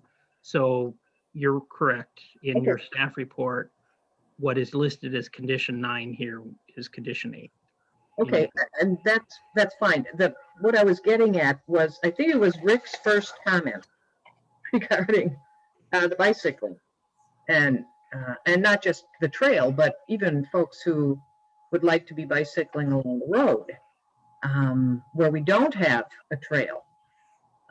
Is I would like, as part of, if it's whether condition 9 or whether it's the old condition 8, is some of those conversations include discussions about how the school might reduce the parking demand. Because certainly it meets the current conditions, but we know that it's not sufficient for what's actually occurring. And one of our goals is to have a more walkable and bicycle-friendly city, and to some degree that does get into how do we reduce reliance on a vehicle if it's not necessary to be driving. So I would just like that somehow incorporated into whatever conversations occur, because we certainly can't, not in a position to tell the school district this is what you need to do, but there are ways that business reduces their demand, whether it's carpooling or van pooling or some benefits of some kind. I mean, one thing I noticed, and I'm not surprised, but one thing I noticed is I didn't see any bike racks anywhere. Which, again, that's a way to get around, especially for younger folks, I would think. So that would seem to me something the district would be interested in pursuing with the student population even, and finding out how that can be achieved. And I would like that to be part of the discussions. I would add to that. I would Oh, I'm add to that, and that, you know, making it inviting for students and staff, for that matter, to be able to bike to school. Right. You know, makes a lot of sense. Yeah, especially at a high school level. Yeah. No, they got Yeah. Chair Barton, can I maybe explain what is the intention of the condition number 8 that's in the staff report, or what we're referring to here, 9, which may help, you know, determine if we can add something onto this, or my feeling is it might be a separate condition. But kind of two things about why that condition is written the way it is. You know, we did have a meeting with the architect, engineering and school district team with city staff, and you know that resulted in the changes from what was in my presentation to what's in the staff report. But rightly so, I think the improvements they showed are limited to the school district property. We did discuss at that meeting, there is a possibility of improvements within the public right-of-way, particularly of 2nd Street, but possibly even on 11th Avenue. One of them, which maybe I'll go to one of these plans. Let me go to a better one. This one's probably pretty good. So by encouraging the parent drop off and pick up here in this location really moves a lot of traffic off a 2nd.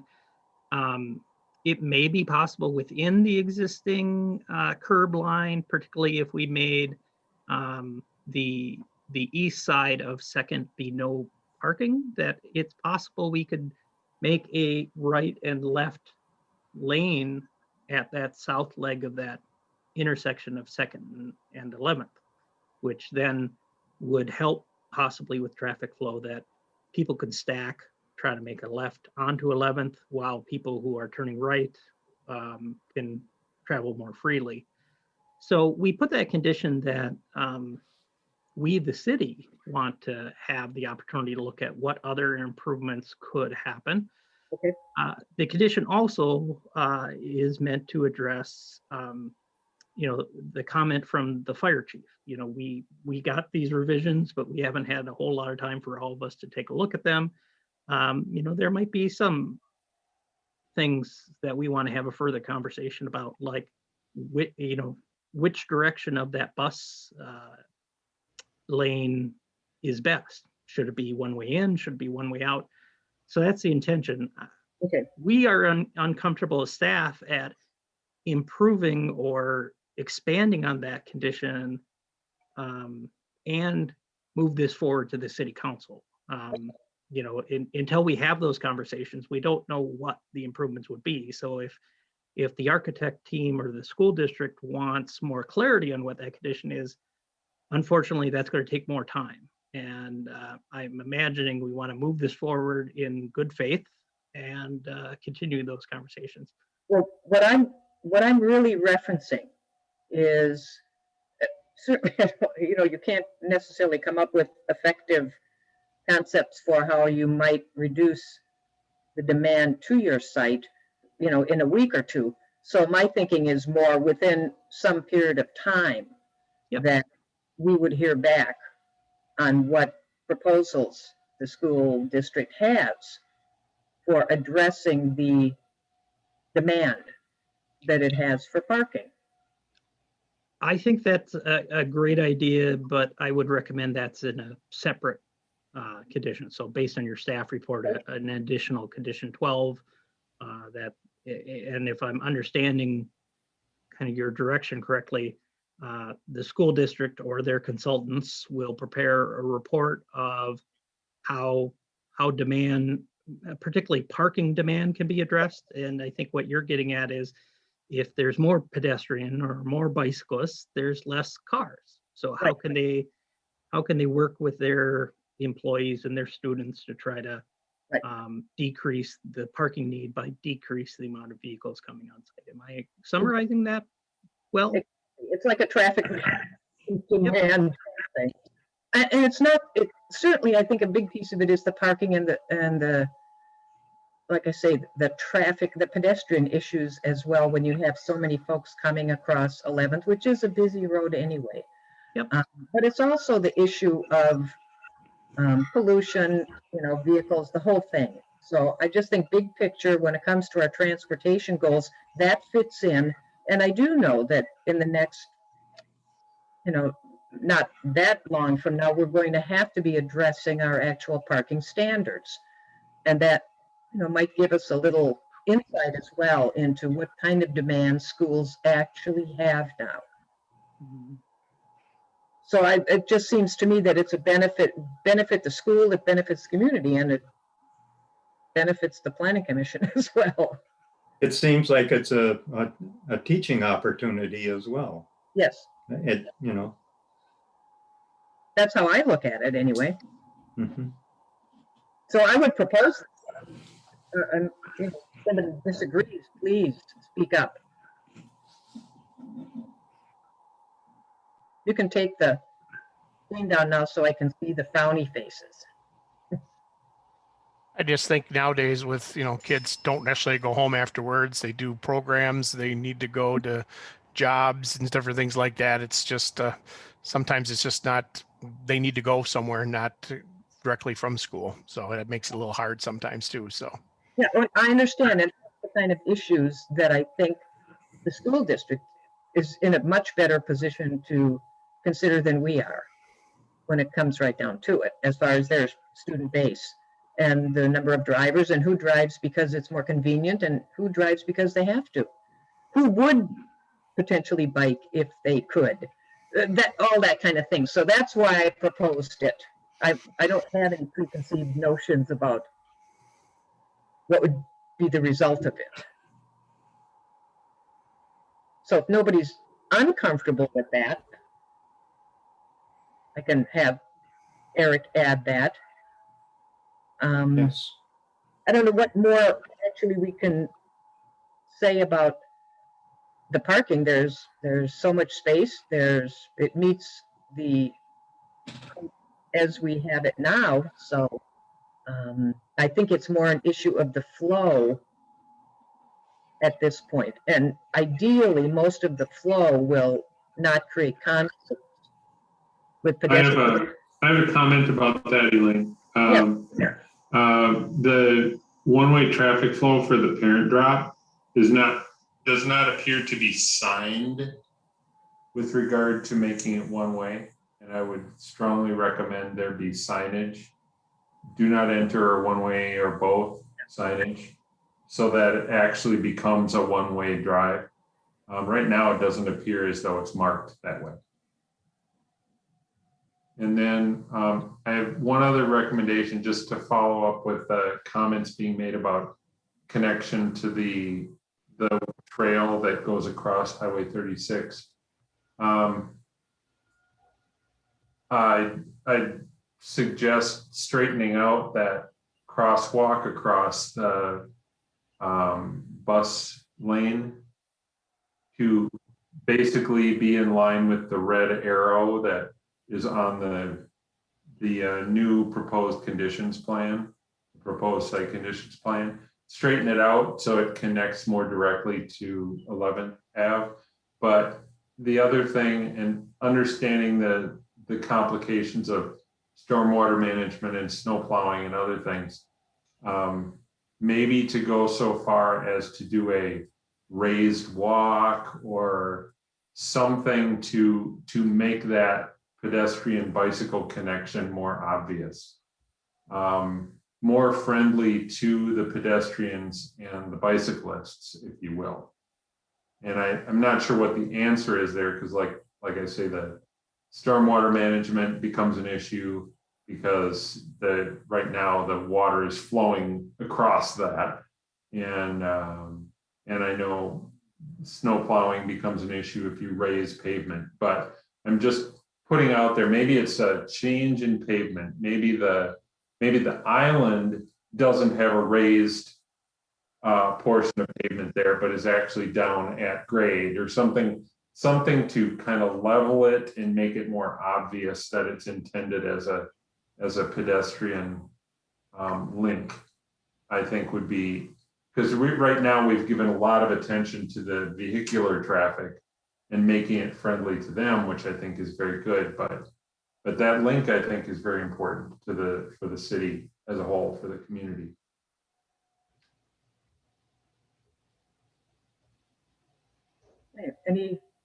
Anyone else? I mean, I agree, Patrick. I think we're all kind of talking about the same thing as far as the pedestrian friendly Yeah. piece. Well, and with all the new housing that's going in on the other side of 36, yep, it's a natural way to get to school. Yeah. Mm-hmm. Anyone else? Does anyone else need this back on the screen? If not, maybe we can take that down. I hate to make you keep doing that, Eric, but it's easier when we can see each other. Al, did you want to say something? I thought I maybe heard you. I just say go back to the recommendations. And item number 4, change that from windows and or school logo on north side of the building.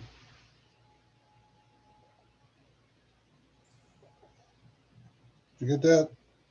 Well, we could do that. I mean, installation of either windows, school logo, or other architectural. I mean, we don't want to say if you're going to do something other than windows, it has to be the logo. So if it just, that's an option. Mm-hmm. Yeah, there may be architectural features that could be added. Right. That might be a lot simpler and more cost effective. Yeah. I don't have anything to say about the parking or walkway. Okay. I'll leave that to the experts. I'm sure the school district has a few of those on hire. I would think so. Andrew, anything else? Any concerns that came up as you? No, I think everyone's covered a lot of the issues that I was thinking about, and okay. Looks good.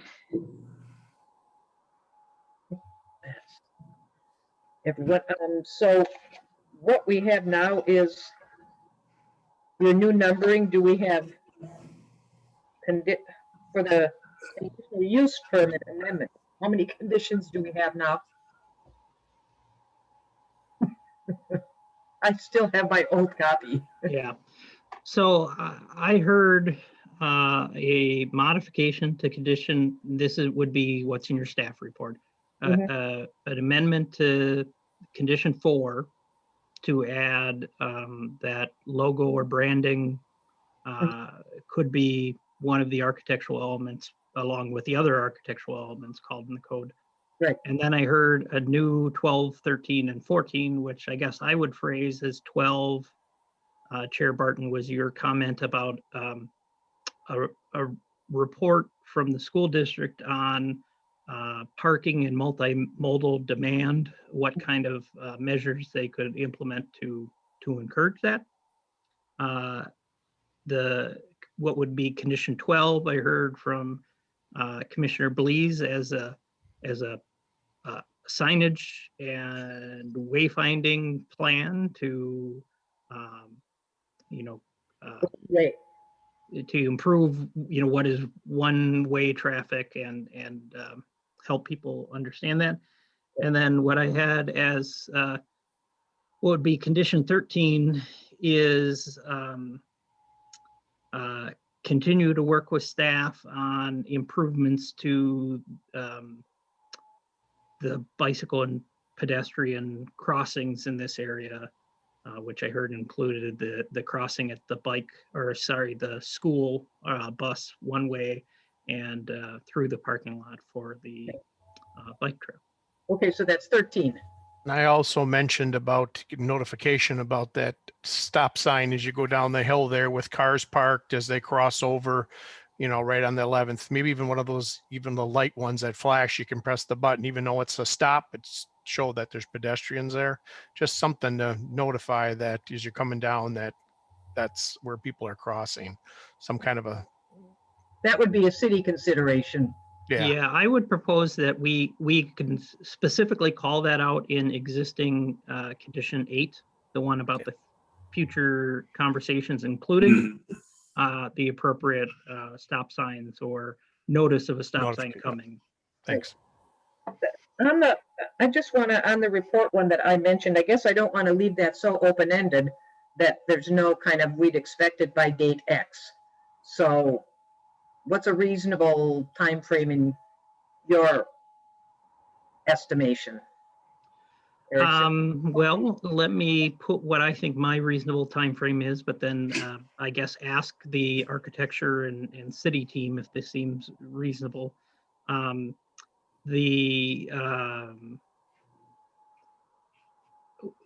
know they want to go out to bid shortly after the May city council meeting, which I believe is May 4th. I think that's going to be quick, but it is a multi-year phase.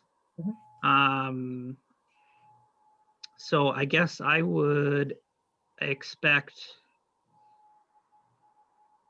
I don't know, I guess I would say Labor Day-ish of this year to get that report, but okay, that's here if the architecture or school district team thinks that's a reasonable timeline for them to meet. But I was thinking something along maybe 6 months, because it's, my thought isn't necessarily some kind of detailed report. It's more, here are the types of activities and, not necessarily we're going to reduce by X amount by Y date. So 6 months, in my mind, would seem reasonable for something like that. Okay. That put it up, what, October? Mhm. I mean, I just would prefer not to have it so open-ended that it has no meaning. So maybe we'll say November 1. Sure. Okay. Students can start working on that then right away. Mhm. Okay, I don't think I missed anybody. Anything else from you, Rick? No, nothing else from me. Thank you. Okay. So Elaine or Chair Barton, if you don't mind me, I guess that just for clarification,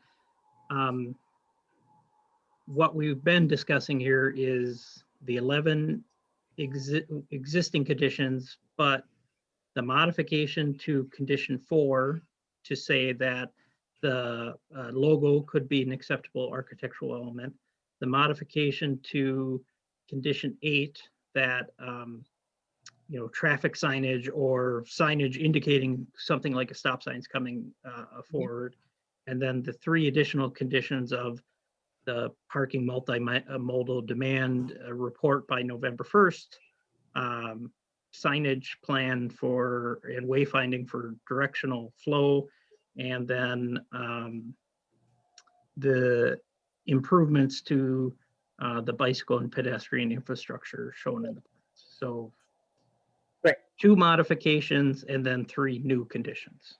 Right. And I think from Patrick's perspective, probably the signage, at least the, to the direction flow within the parking lots, that's probably not just limited to the drop-off. It's any place it would be appropriate. Is that right, Patrick? Yes, that would be appropriate. Okay.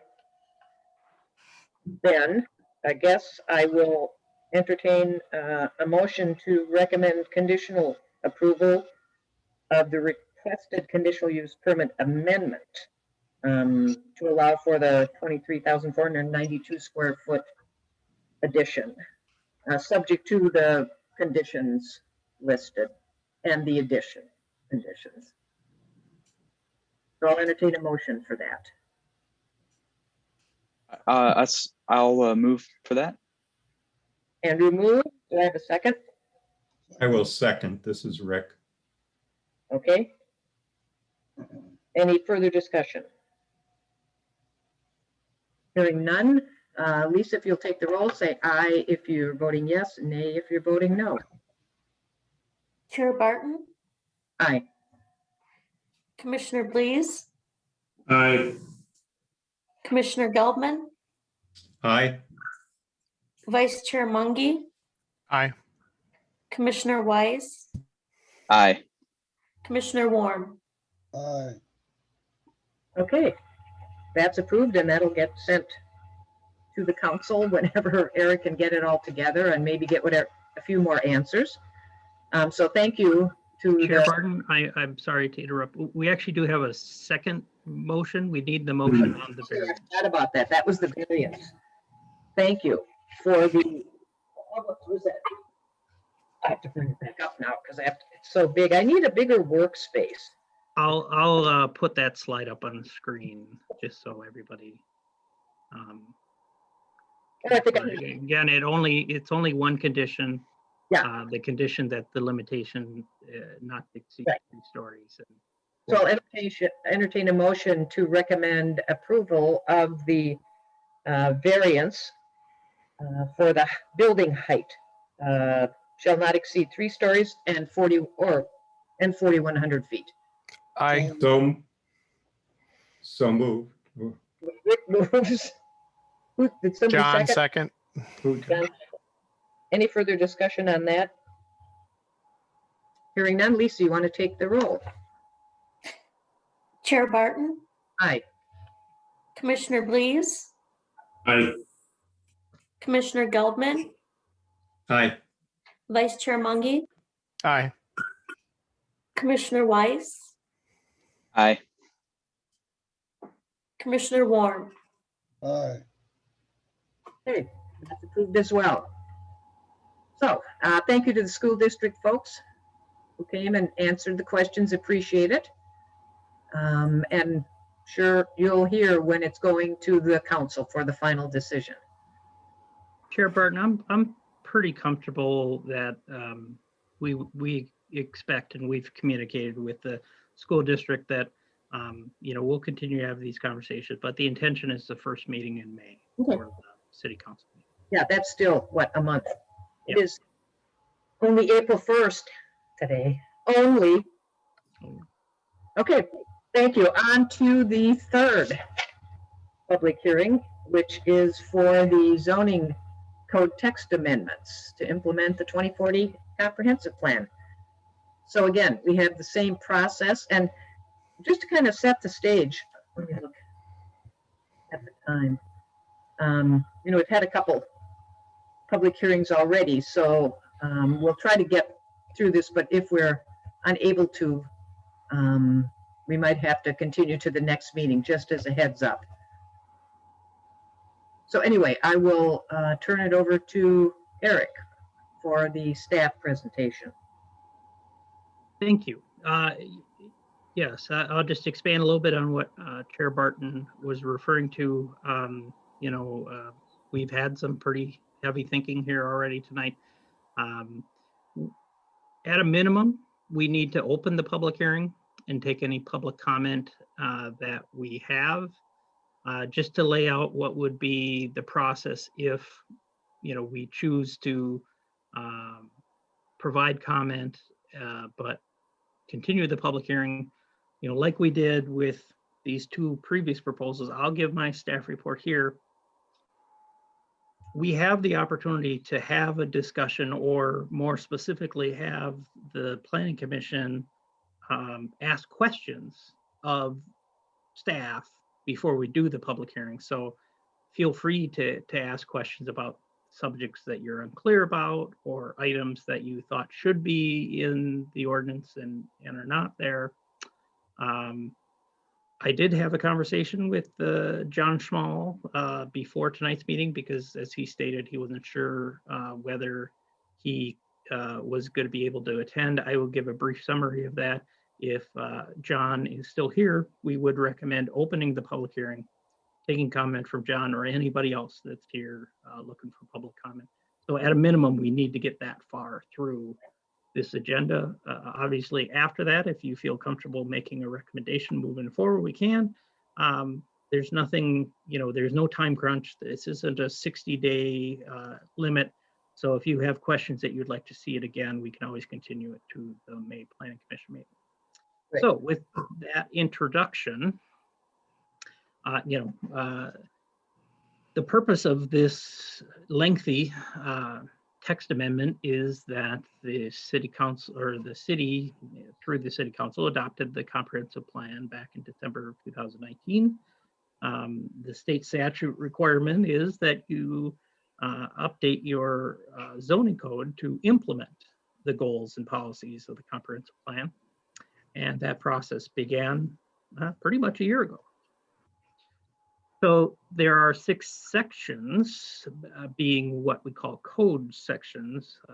There's, I think, like 53 sections in the resolution. There are 6 sections of the city code that we are addressing. So Title 7 traffic, Chapter 72, which is again, the traffic code, specifically Section 4, truck parking. And then in Title 15 land usage, we are addressing Section 3 definitions, Section 6 residential districts, Section 7 the mixed use districts, Section 8 the overlay districts, and then Section 10 the general regulations. And I will go through each of those sections and kind of in general what the purpose of the draft ordinance in front of you today. So the first one is, currently this reads truck parking restricted. This would change title to be restrictions on certain vehicles, and talk more about commercial vehicles and other larger vehicles and limitations on where that could occur in residential districts. So for the 5 sections within the land use code, the first would be land use definitions. In the draft ordinance, draft ordinance in front of you, there are 41 new definitions, as well as 25 modifications to existing definitions. And the general intent was to better describe the uses that are regulated, add definitions to topics that are new or proposed to be new, and then finally, updates due to changes in state statutes or state rules.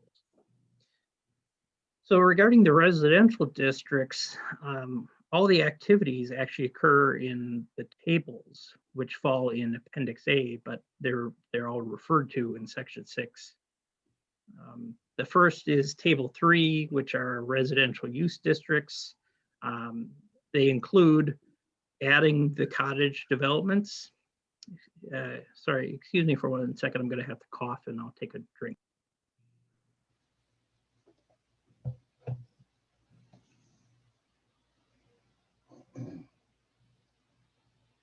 Sorry about that. So in Table 3, it's not only the cottage developments, it's adding or addressing a number of accessory uses that are allowed within residential districts. And then the biggest change is combining the use table for mixed uses with the table for residential uses. So currently there's 2 tables being combined into one. Certainly it makes a lot of sense, particularly with the mixed uses, that the intention is that residential is over all 6 districts, and we want to make sure that we're consistent by keeping them together. So then Table 4 is the residential district lot requirements, which are to reduce the minimum lot size of R1 and R2, and also reduce the lot width requirements from 60 feet to 50 feet. Table 5 is the other bulk standards. That includes increasing the maximum density for R1 and R2 to match the comprehensive plan. And then also add livable floor space requirements for 2-family and townhome. For mixed-use districts, those are tables 6 and 7. Table 6 was that use table, so the biggest change is combining that with table 3. But then there's also a number of amendments to what are permitted and conditional uses within those mixed districts.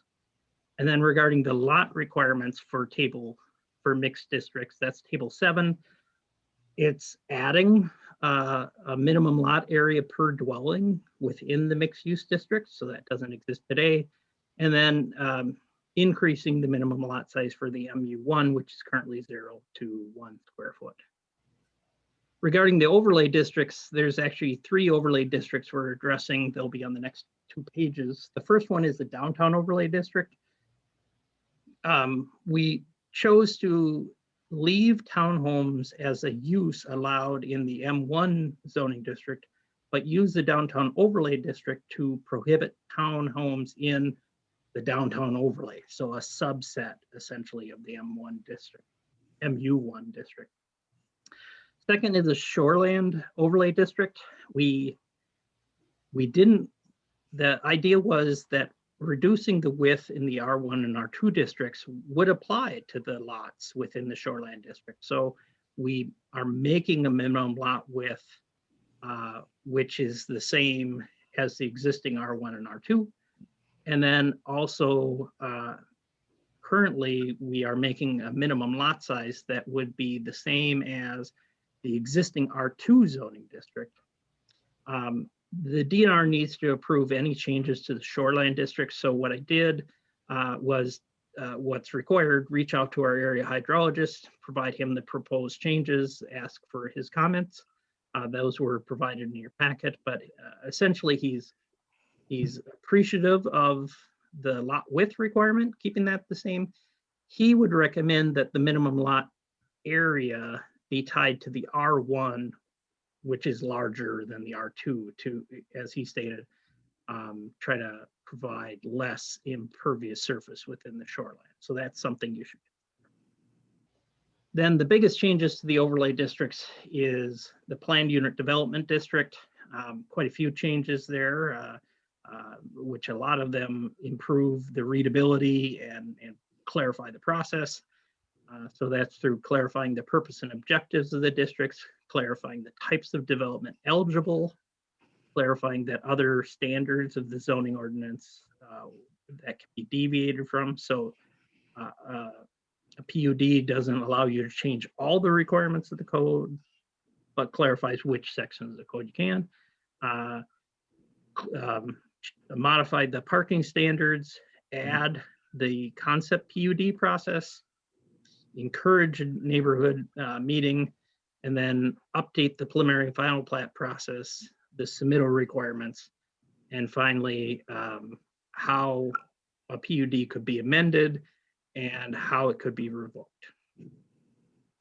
So moving on, this would be the final section, section 10 of the land use code.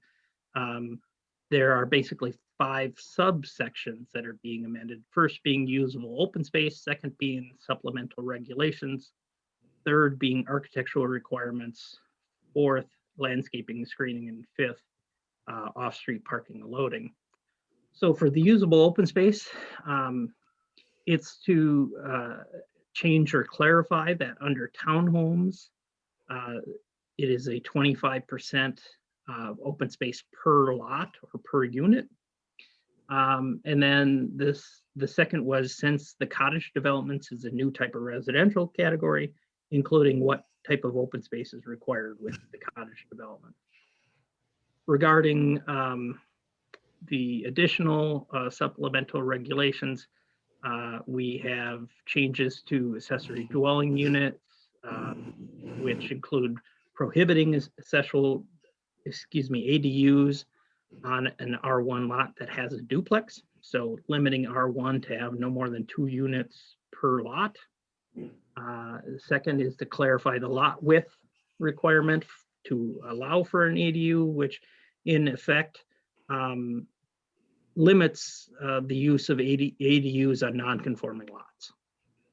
Provide minimum and maximum floor areas for ADUs, talk about where the location of ADUs can be allowed, and then allowing type 1 occupations, home occupations within an ADU, but prohibiting type 2 home occupations.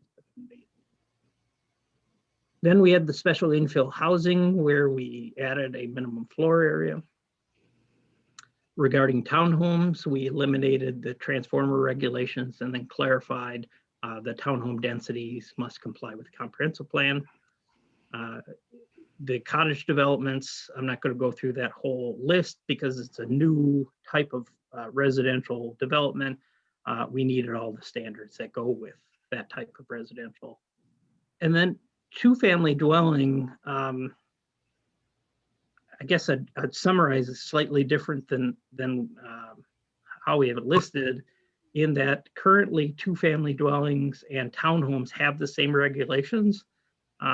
It seems like duplexes or two-family dwellings don't need that same level of regulation, so it pulled it out its own and clarified the location and the minimum width for two-family. And then for architectural requirements, there was remove the maximum number of connected units, as well as addressing that there are requirements for the variations in the facades, clarifying the minimum number of design features, the location of garages, adding design standards, and then stating garage locations for two-family dwellings. For landscaping and screening, there was an added language that would prohibit trees from being planted within drainage utility easements. And then for off-street parking and loading, they'd be summarized as noting that new commercial vehicle parking requirements of that section, chapter 22, section 4 apply, allowing the city engineer to determine parking dimensions for commercial vehicles, eliminating truck and bus parking from the land use code because it's addressed in the parking or traffic code, creating a table outlining parking locations, limits, and time numbers and time limits, and then finally clarifying where driveways are allowed and how parking within the driveways are regulated. So the recommendation essentially is a big title of the draft ordinance that addresses those 6 specific sections. And with that, I would stand if for any questions you may have.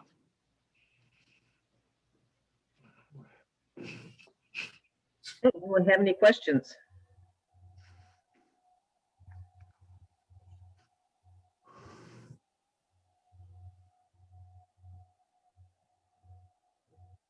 No one? Do you want me to take the?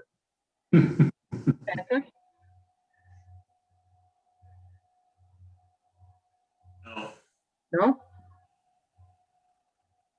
Well, I had some comments, not necessarily questions, although I think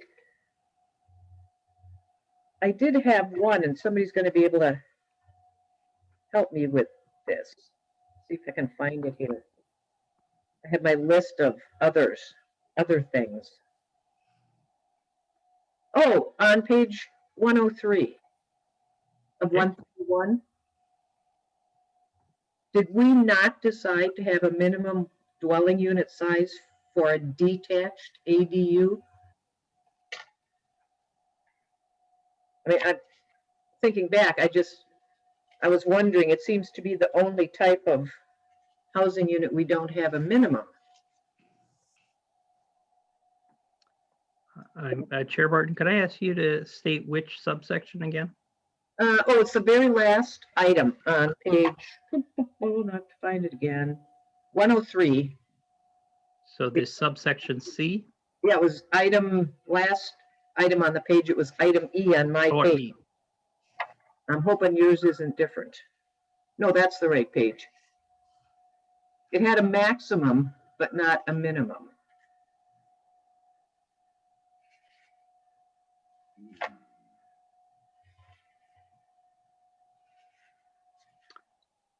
Seems to me we discussed it. I thought so too. What's the rationale for providing a minimum? Well, you want a livable space.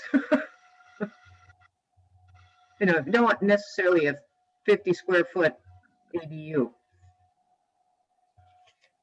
Right. I mean, the one for an attached is 300, but that's attached. So that's what, when it struck me, I got down and thought, well, there's no minimum. There's no minimum. And we have it, I thought, on every other type of dwelling unit. I could be wrong, but. Well, Chair Barton, the only thing I would add, I do think at a minimum for a minimum, sorry for that, we should at least make it 201 feet. And I would suggest that, even though I think maybe the building code would prevent that, but for accessory structures, if they are under 200 square feet, you don't need a building permit. So I think we'd want at least a size that prevents somebody from trying to skirt the system by putting an ADU in a structure that doesn't require a building permit. So at a minimum, I'd suggest 201 feet. Okay, and the state doesn't have anything that would regulate that, am I correct? As Yeah, far as, I think they would, in that, you know, buildings still need a use, and, you know, the accessory structures that typically are under that 200 square feet are utility or storage. But, you know, I think it would avoid that confusion of somebody not clarifying, you know, okay, that they you know, they thought it was just simply you could do any use in a structure Right. under 200 square feet. no, I don't have a problem with the 201. I just didn't know if maybe the state had this, you know, a 300 max minimum or something, but I'm fine with 201. I just thought we should have one. So I can go with 201.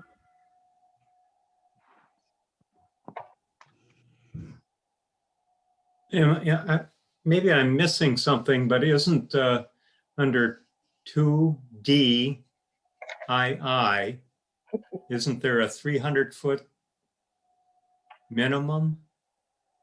Is that for all? Because I know I think the D states attached. Yeah. So it doesn't address Oh, the attached. It's the detached. So, Yeah. okay, thank you. that's one of the reasons I kind of wanted those two separated, because I was getting confused the first time I read it. I mean, we could make it 300 square feet too, but. Exactly. I would suggest you make the description, the language parallel. If you're going to have a sub I and a sub II under D, I would make the size, the area, a sub I under E, just to be consistent about how it's written. Well, I don't mind having it as E and just having the 300. That makes it clear. This, you know, there's attached and detached. And I have to look on the next page now. But it makes sense to me to, you know, make it 300 square feet, as long as that's what an attached one is. Mm-hmm. Yeah, easier to manage that way. Right.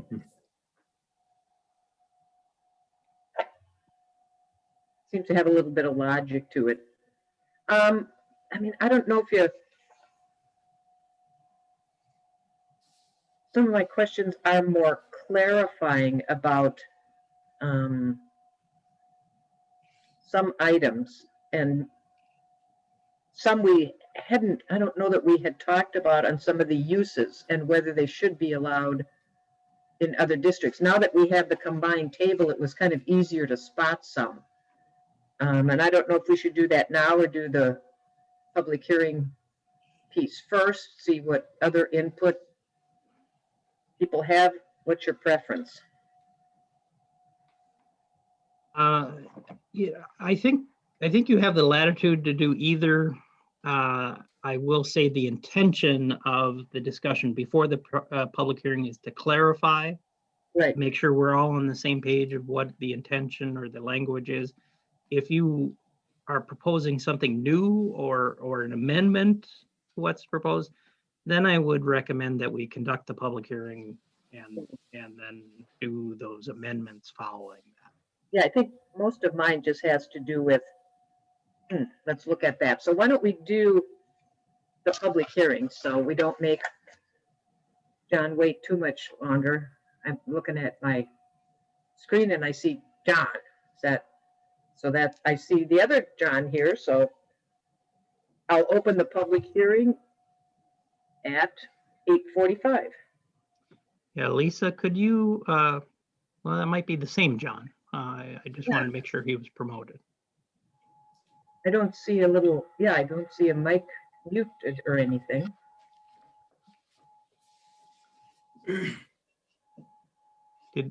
Oh, there he is. Now it's muted. John, you are muted right now. Did you want to speak, John? Yes. Okay. John Schmall, 2750 Chisholm Avenue. I was given the opportunity to submit my comments originally yesterday, not knowing what condition I would be in today. And I think that it's been the first time that's been ever done, but maybe not. I will, I don't know how they will be memorialized as part of this process. There wasn't a Zoom meeting with Eric. There wasn't someone there transcribing. So I guess I will accept or have to accept whatever Eric puts together to be part of this proceedings.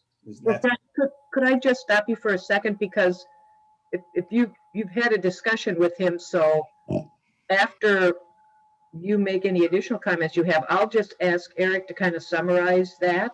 And then well, maybe could I ask that I do that first, and then John could expand or clarify my notes from the meeting with him. John, do you object to that? No, I don't. Okay, so I'm going to get to the page with one of the largest issues that we discussed, and then I'll share my screen here. Give me 1 second, because I'll get to the page. I'll tell you what page it is, and then I'll share my screen.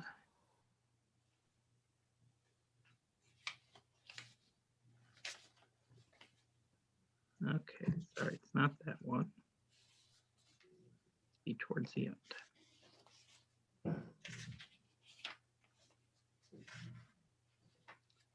Okay, I'm going to start on page 110, which is parking and the parking provisions.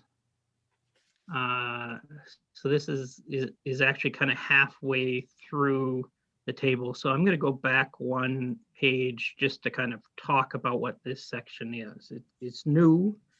I guess it's mostly in a new format, but there is a lot of new categories. We try to make it a table where parking is allowed to be, how many vehicles, how long they could occur by vehicle type.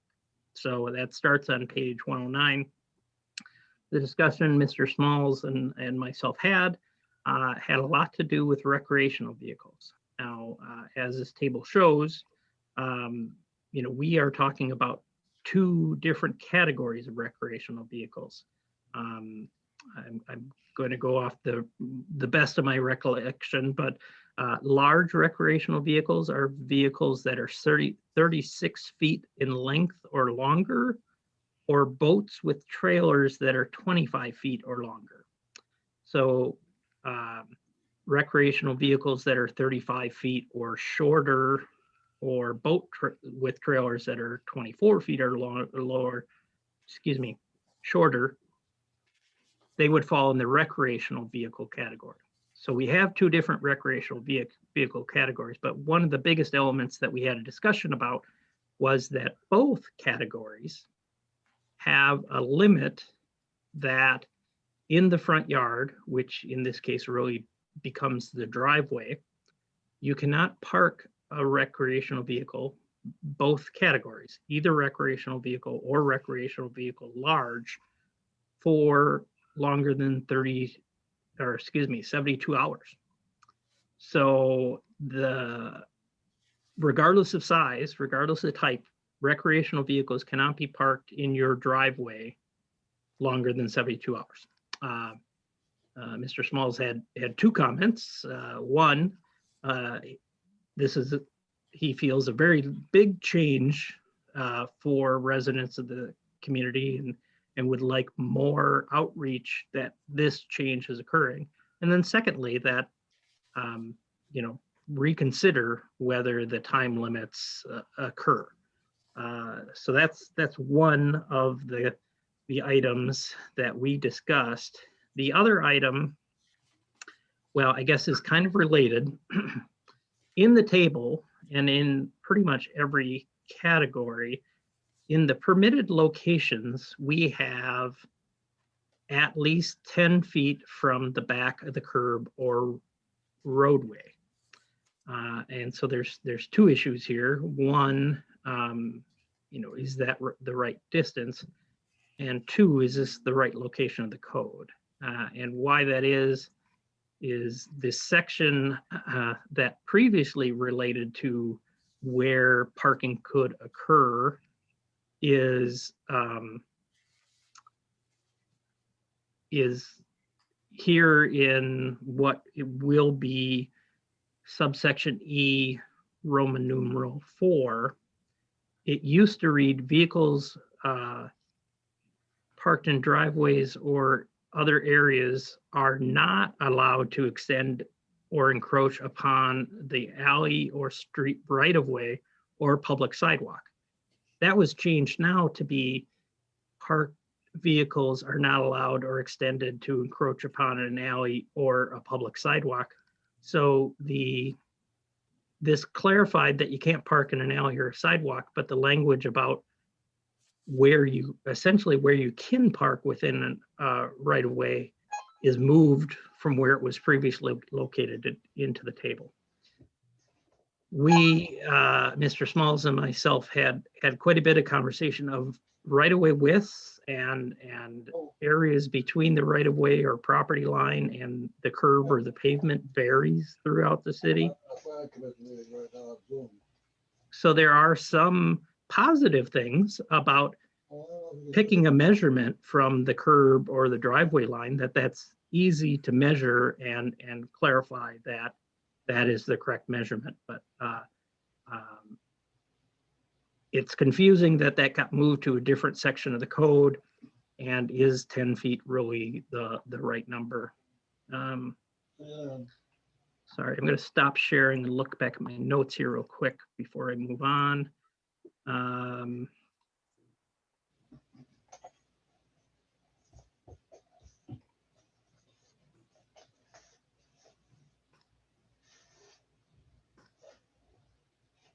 Okay.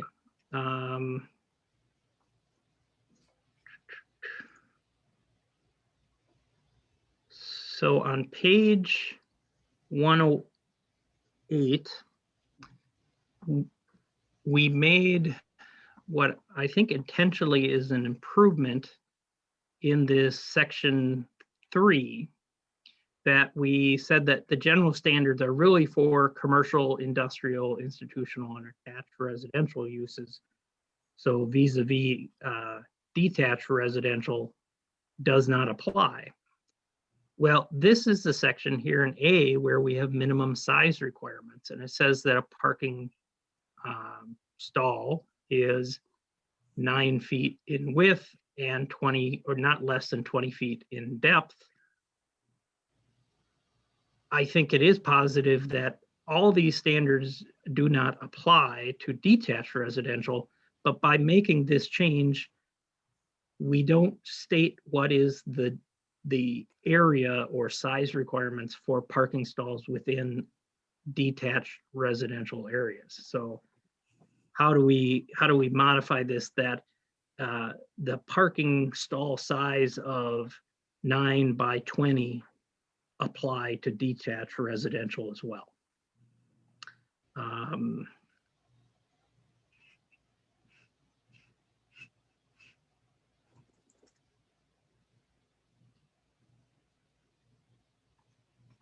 Sorry, I got one last one, which I'm going to have to find a new page for. Okay, it is in the traffic code, which I believe.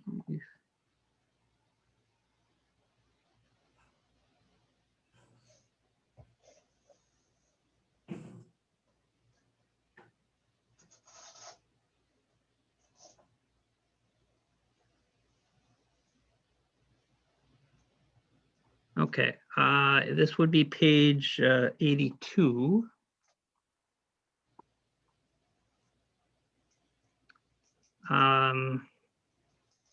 We have A and B, the B exceptions. First of all, in exception 2 here, B2, it states this section does not apply to vehicles being actively loaded and unloaded, van.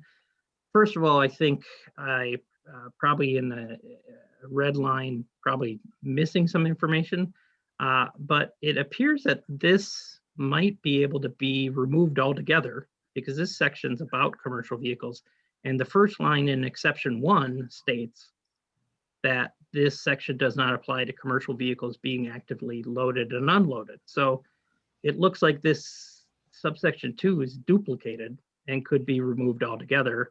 Subsection 1 probably addresses everything that we need. Mr. Smalls and myself had a number of other conversations, but I guess in those categories, I would form them into conversations or things that, he thought were positive, such as adding the language to prohibit planting of landscaping within drainage utility easements. But to that point, I guess I will stop and give it back to Mr. Smalls and see if he thought that was an accurate summary of our conversation. Well, I'm about to tap out, and I learned what that means by watching the Chauvin trial. But I'll hang in there. Sorry. First of all, Eric was not enamored with war stories. And I believe in war stories to be able to say why I have a problem with something. So, and Eric also let me know one time that we had been on the phone for an hour and 15 minutes and he gets paid by the hour. And I checked with the city manager and he said, don't worry about it. So I'm not worrying about that particular one. We had a discussion on, or I had a question on what is an authorized parking area. It's just an authorized parking area. That's not a garage. And I guess you line it off, put stakes up and say that's my authorized parking area. But you would have to have the proper surfacing of that. There's no indication as to back to the 9 foot by 20 foot. Is that a minimum that goes with a building of a home? You have to have off-street parking for a building of a home. So what, and if you don't want to have a garage and you want to have an authorized parking area, what is the size of that authorized parking area, and what and is there a required size for that authorized parking area? So I would say Eric doesn't disagree that something should be in the code somewhere that says what the size of an authorized parking area is. I have a war story or two stories to tell you on page 111 that deals with the driveways and the size that they cannot exceed a 22-foot maximum width at the property line. And driveways deal with two property lines. They deal with a side setback property line, and then they deal with wherever this driveway accesses a road. And if it says driveways must not exceed a 22-foot maximum width at the property line, if you're only dealing with the property line where you access the road, that would be no problem. The problem comes up with a pie-shaped lot, narrow at the road. As you approach that boundary or property line that is towards the street with a pie-shaped road, you have a great chance of violating the setback of the side property line because you have two converging articles, a driveway and a property line.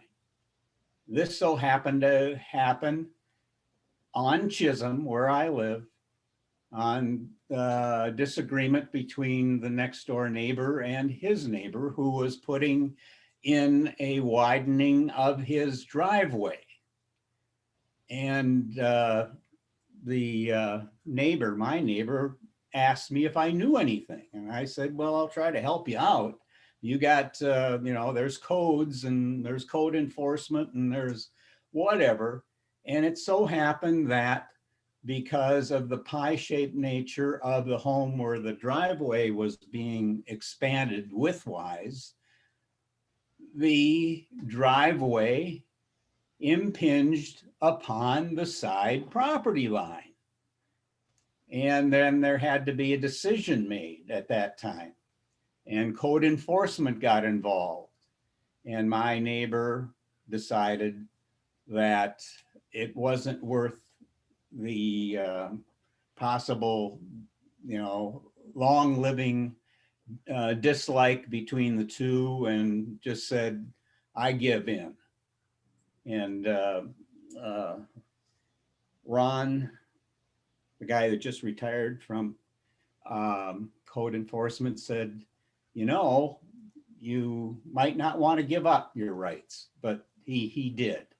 So there was a real life situation where it doesn't say anything here that I would like to say the property lines, at least, because what happens.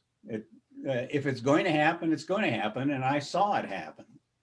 And as a result of this, somehow the word got out that I was helping my neighbor and giving him advice to the neighbor of my neighbor. And now I'm a rat. And that's just how things go. But you have to make your decisions as to what you think is most important. So I believe that there should be something that is stated here, that you're dealing with property lines when you're expanding the width of a driveway. So that is my comment on that particular item. And I agreed with the vans can be commercial vehicles.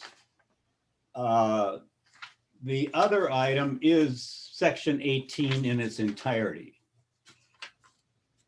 Is this a solution in search of a problem?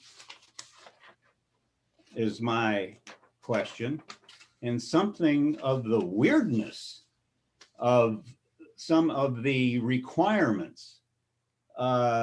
You can park a commercial vehicle forever in your front yard, whatever that commercial vehicle will finally be defined as. But you cannot park an RV for more than 72 hours in your front yard. And where's the problem? I called the city manager and said, are you getting kickbacks to code enforcement about RVs? And he said he had no information. He'd have to check with code enforcement. He hadn't heard of anything like that. So I have a neighbor, my neighbor on the same side, who had the problem with the driveway. And I think it's been about 12 years that they had various RVs. One of them, the last one that they have is probably in the range of a 24-footer. And during the summertime, they camp. And the RV, the trailer, is parked in the driveway, and part of it is in the front yard because the way the houses are set up on this side of the house, the garages are further from the street than the infamous front yard or front of the house. So I'd say 2/3 of the RV, when backed up against the garage, would not be in violation of this, but 1/3 would. So something that he's been doing for 10 or 12 years, as long as they've been here, is now prohibited. And it is allowed during a 72-hour period while being actively loaded or unloaded. So here's a scenario. It's 3 a.m. in the morning on the 68th hour and everybody's in bed. It's not being actively loaded or unloaded. Seems to be kind of a stupid way of saying that it would, if in fact this thing actually survives, and I hope it doesn't, because I believe that this is going to be like the recreational fire permit that was going to be put into the fee schedule about 3 years ago. I brought it up to them for the first meeting. This is a war story. I brought it up to the council the first meeting and said, this isn't going to fly. And they blew me off. The next meeting, there were 20 people at the council meeting, and they did away with the fee. So when you're dealing with RVs, there's going to be big trouble. And I don't see where the problem is that these individuals can't continue to park their RVs, which they usually do in the summertime, and enjoy the chance to leave at any time from their home to do the camping. It just doesn't, where's the problem? Why? Can anyone tell me where the problem is? And then you can tell the city manager, because he's unaware of a problem. Okay, anything else, John? Yes, I have, and here I don't know, did I bring it up? You can park, yeah, you can park commercial vehicles in your driveway forever. Right, you mentioned Not an that. RV. Yeah, any new topic? In the situation where parking, if you in fact did have a side yard or a rear yard surfaced area, it says here in the no limit area on page 110, side yard or rear yard surfaced area. I feel that it should say side or rear yard surface area. The modifier, it indicates that those are two different things, and they're not. You must have a surfaced area if you're going to park your RV in your rear yard or side yard. Okay. And the very idea that you could put what's permitted to recreational vehicles of 36 feet in length is beyond comprehension. Okay, I'm sure we're going to be talking about the recreational vehicle one, John. That was a huge discussion when it first started. So is there anything other than the recreational vehicles and, fine tuning some of the language? Yeah, and there is also, I believe, a need to define with measurements stated in this draft of how you determine where the front yard is.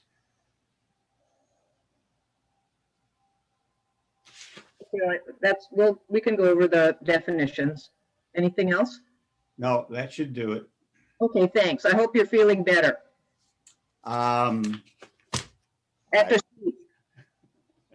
I'm going to tap out now. Okay, good night. Thanks, John. You're welcome. Do we have any other members of the public? If not, I'll close the public hearing at 9:12. And we can decide how we want to proceed. Do we want to try to get more done tonight, or do you want to just kind of zip through some things or have some homework to read certain sections? I mean, I do have some things I had sent to Eric, just as here's things that I noticed. But I don't know if you want to take the time this evening to go through those, or if you want to give some more direction to Eric or discuss some of the things that were brought up. So I'll leave it up to you. Speaking for myself, I think it would be a good idea to hit it at the next meeting when we're fresher. Yeah, I think it's a lot of information to start with, read through it all.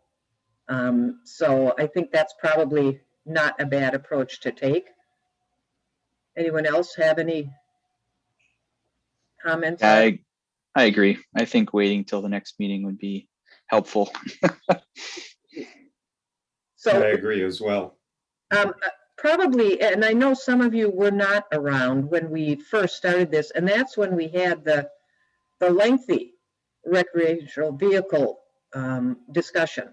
And I don't honestly recall, so I'll try to go back and see if I can find the minutes, the meeting where we talked about where and how many, because I don't recall that we wanted to, if we were going to distinguish them, that we wanted to regulate them the same. It didn't, that one I agree seems a little odd. I just don't remember that, so that'd be a good thing to check up on.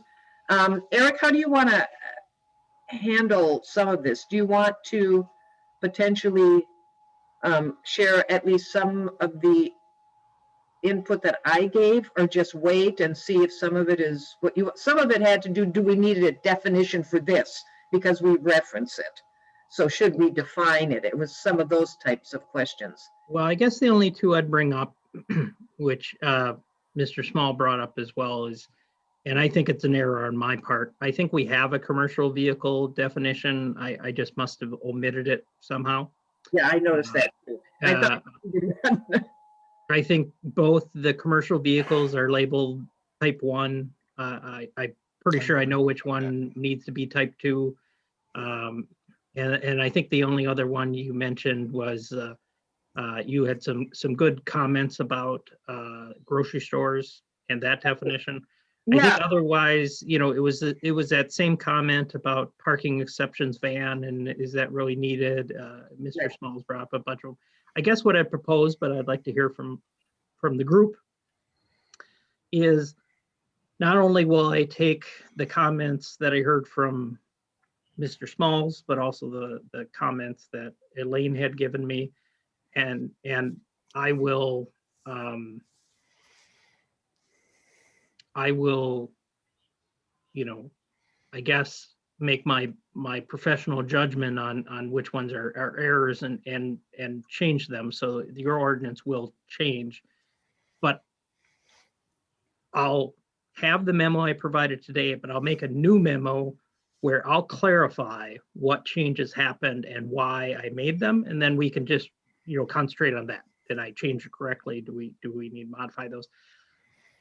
I guess the only thing I'd bring up is, as Chair Barton said, it does seem odd that you would spend the work to make two different recreational categories and then regulate them the same. So as a start, do you feel comfortable that I remove the front yard regulation for the smaller of the two, the recreational vehicles in the front yard, while leaving the limitation for the larger ones in, which I think makes a lot of sense in the typical case of, the old front yard setback was 30 feet. Typically, your distance between the property line and the curb is 15 feet. We now have the requirement that you can't park within 10 feet of the curb. So that works out to be 35 feet, which kind of matches the difference. We wouldn't want large recreational vehicles to be allowed because more likely than not, it's going to exceed the length of their driveway. So I guess I'm going to ask, are people comfortable that I remove the prohibition of parking the smaller recreational vehicle sections in the front yard? I'm I good with don't it. remember even coming up with it. Do you remember, Patrick? Weren't you part of that discussion or not? Listen, I would agree with what you're suggesting, Eric. Yeah. Yeah. I could have swore we did have that where the bigger ones and then the smaller ones were allowed in the front. I don't Right. know. That's what I thought I remembered, but Mm-hmm. it's probably about a year ago. I think that was one Yeah. of the first things I think we just first got on. Yeah. Rick, So I guess the only other thing I would add with that would be anybody else, when they read this, find a typo or something to correct, forward it to either Lisa or myself. But I'll make a memo where I'll basically go item by item of what I changed from today to that next meeting. and I'm just going to ask the commissioners, two of the things that I had to do with whether or not a use should be allowed somewhere else. And then one was community garden, and the other was accessory uses yard sale. And they were not allowed in MU districts. And I thought, and that would be all MU, and we have housing in those districts. And it didn't seem, and I wondered if we shouldn't allow community gardens and yard sales where we have housing. Particularly because it's, why couldn't someone have a yard sale for them just because they live in an apartment or a townhome or something? And that's one of the questions that I was asking myself. And even in a community garden, if you have like the new apartment buildings or something, if they wanted to have a community garden, if they had space, why not? Yeah, there's yard sales there. Yeah, right. So it was just something I want, maybe you can think about that if you don't have an opinion right now, because we also do have supplemental regulations for the yard sales. And I don't know if we do for community gardens. I can't remember where they are. Community garden, that's on page 115.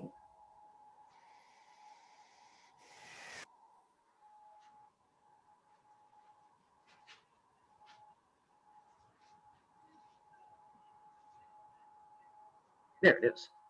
That's an interim use, that's right. That made it even stranger because, you know, it's not a permanent use. So maybe you can think about that. If you don't have an opinion right now, but again, since that can have multifamily housing, I'm having trouble thinking we shouldn't allow a community, either, Well, you know. well, so I guess I think it might be related to the interim use, but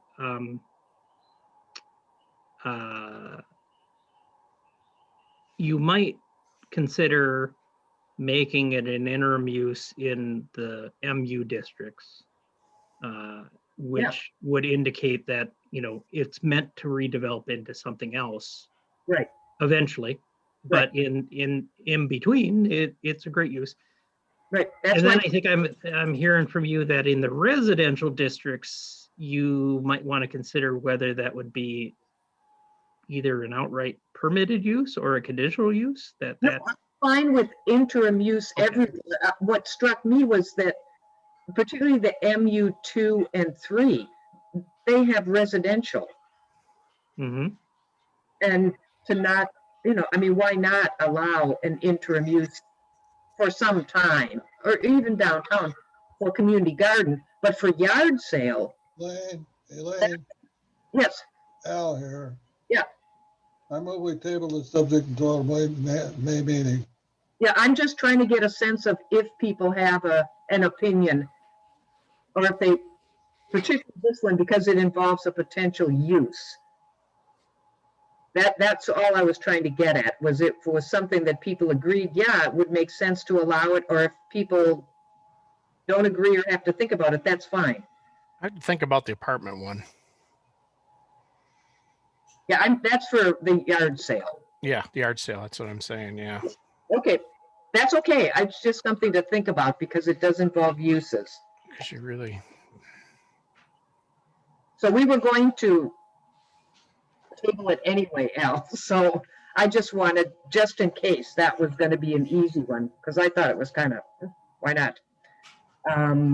But so Eric, you think you'll be ready for the next meeting then to get all your stuff together?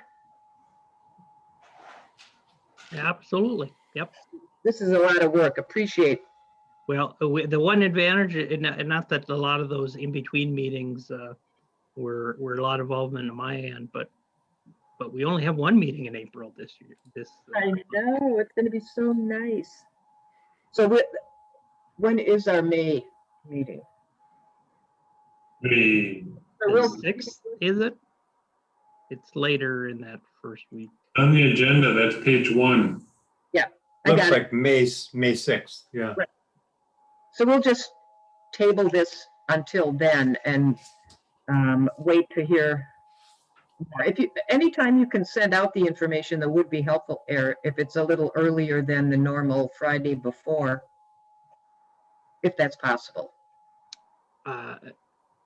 I believe we can. I can't commit to when yet because I know we're going to be spending some significant time with the high school trying to get some of their changes incorporated. So, but I don't see why we can't do it before our normal time, but I just can't commit to when that would be right now. Yeah. Okie doke. Okay. Then I think we technically need a motion and a vote for that. Oh, you're right. There a motion to table this until the May 6th meeting.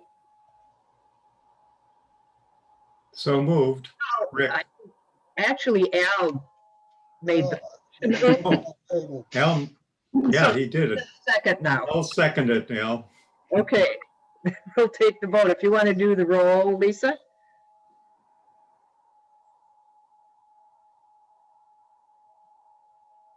You're muted. You're on mute.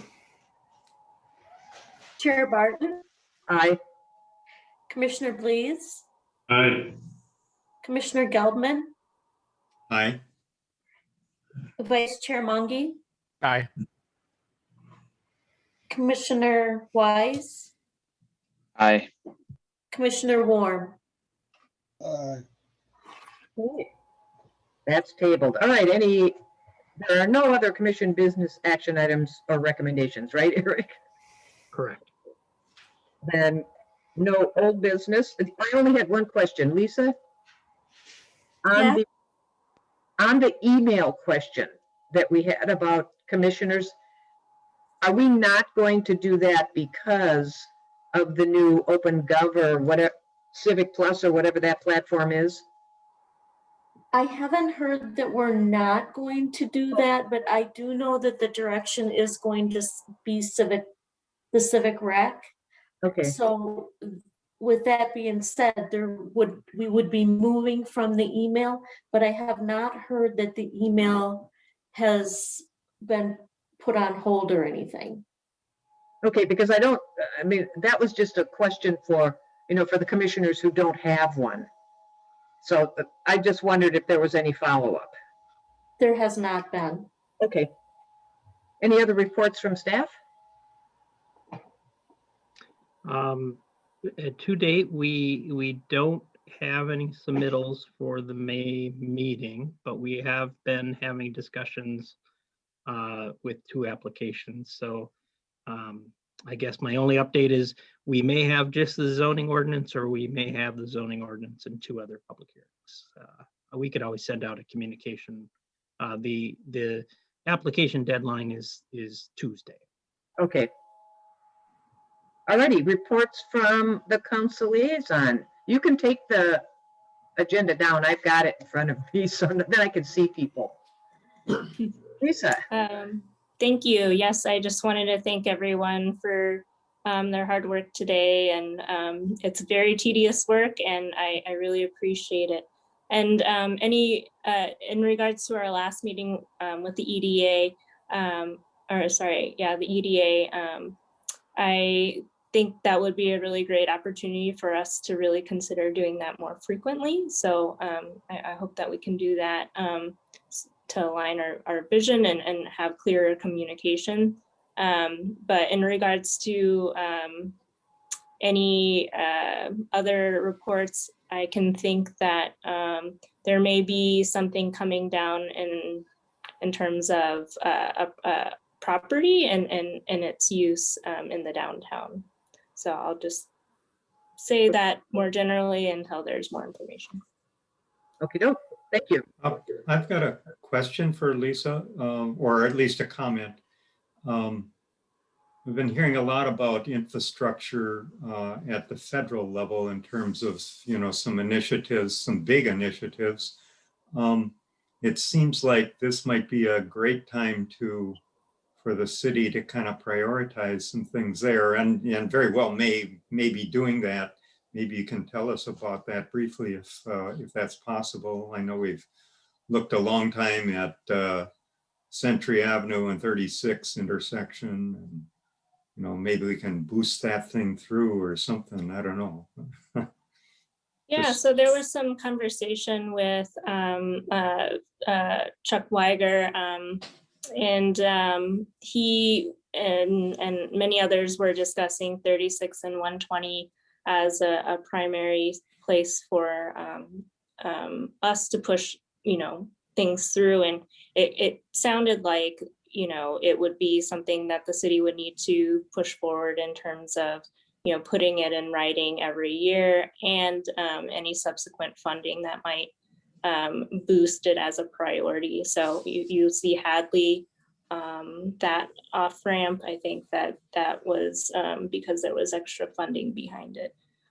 With what's coming down from the American Rescue Plan, I think there's some opportunities for the city to look at doing some work around infrastructure for sure. That has the American Rescue Plan allows for flexibility in that funding, and then also with the new proposed plan with infrastructure, there's just not a whole lot of information on how that would impact the municipal governments at this point. We'll probably wait for the League of Minnesota Cities and state to kind of interpret that. Okay, cool. Thank you. Okay, then on to reports from commissioners. Andrew? Yeah, I was just going to say what Lisa actually already said. I thought the EDA meeting was really great. And, you know, I think it would be a great thing if we could get a more regular meeting with them. And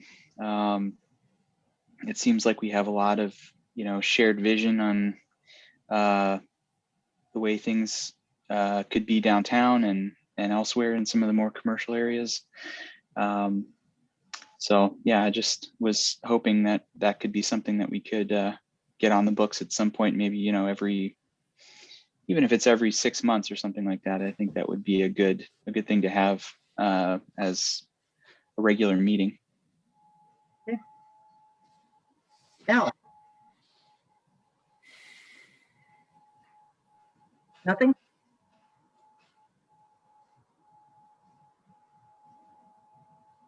Must be nothing. John? Nothing at this time. Thank you. Rick? Nothing from me. Patrick? Nothing for me. Okay, well, all I would say is have a nice weekend, have a nice Easter. Next meeting is May 6th, and I'll entertain a motion to adjourn. Somebody's got to speak up right away. So Moving moved. for Al. Yeah. There he is. All those in favor will say aye. Lisa, you want to take the roll? Chair Barton, Aye, aye. Commissioner Blees, Aye. Commissioner Geldman, Hi. Commissioner Mungy, Aye. Commissioner Weiss, Aye. Commissioner Warm. Aye. All righty, we're adjourned at 9:32. Good evening. Thank you, everyone. Good Thanks. night. Oh, thank you. Good night. We can mark this as 2 meetings, I think.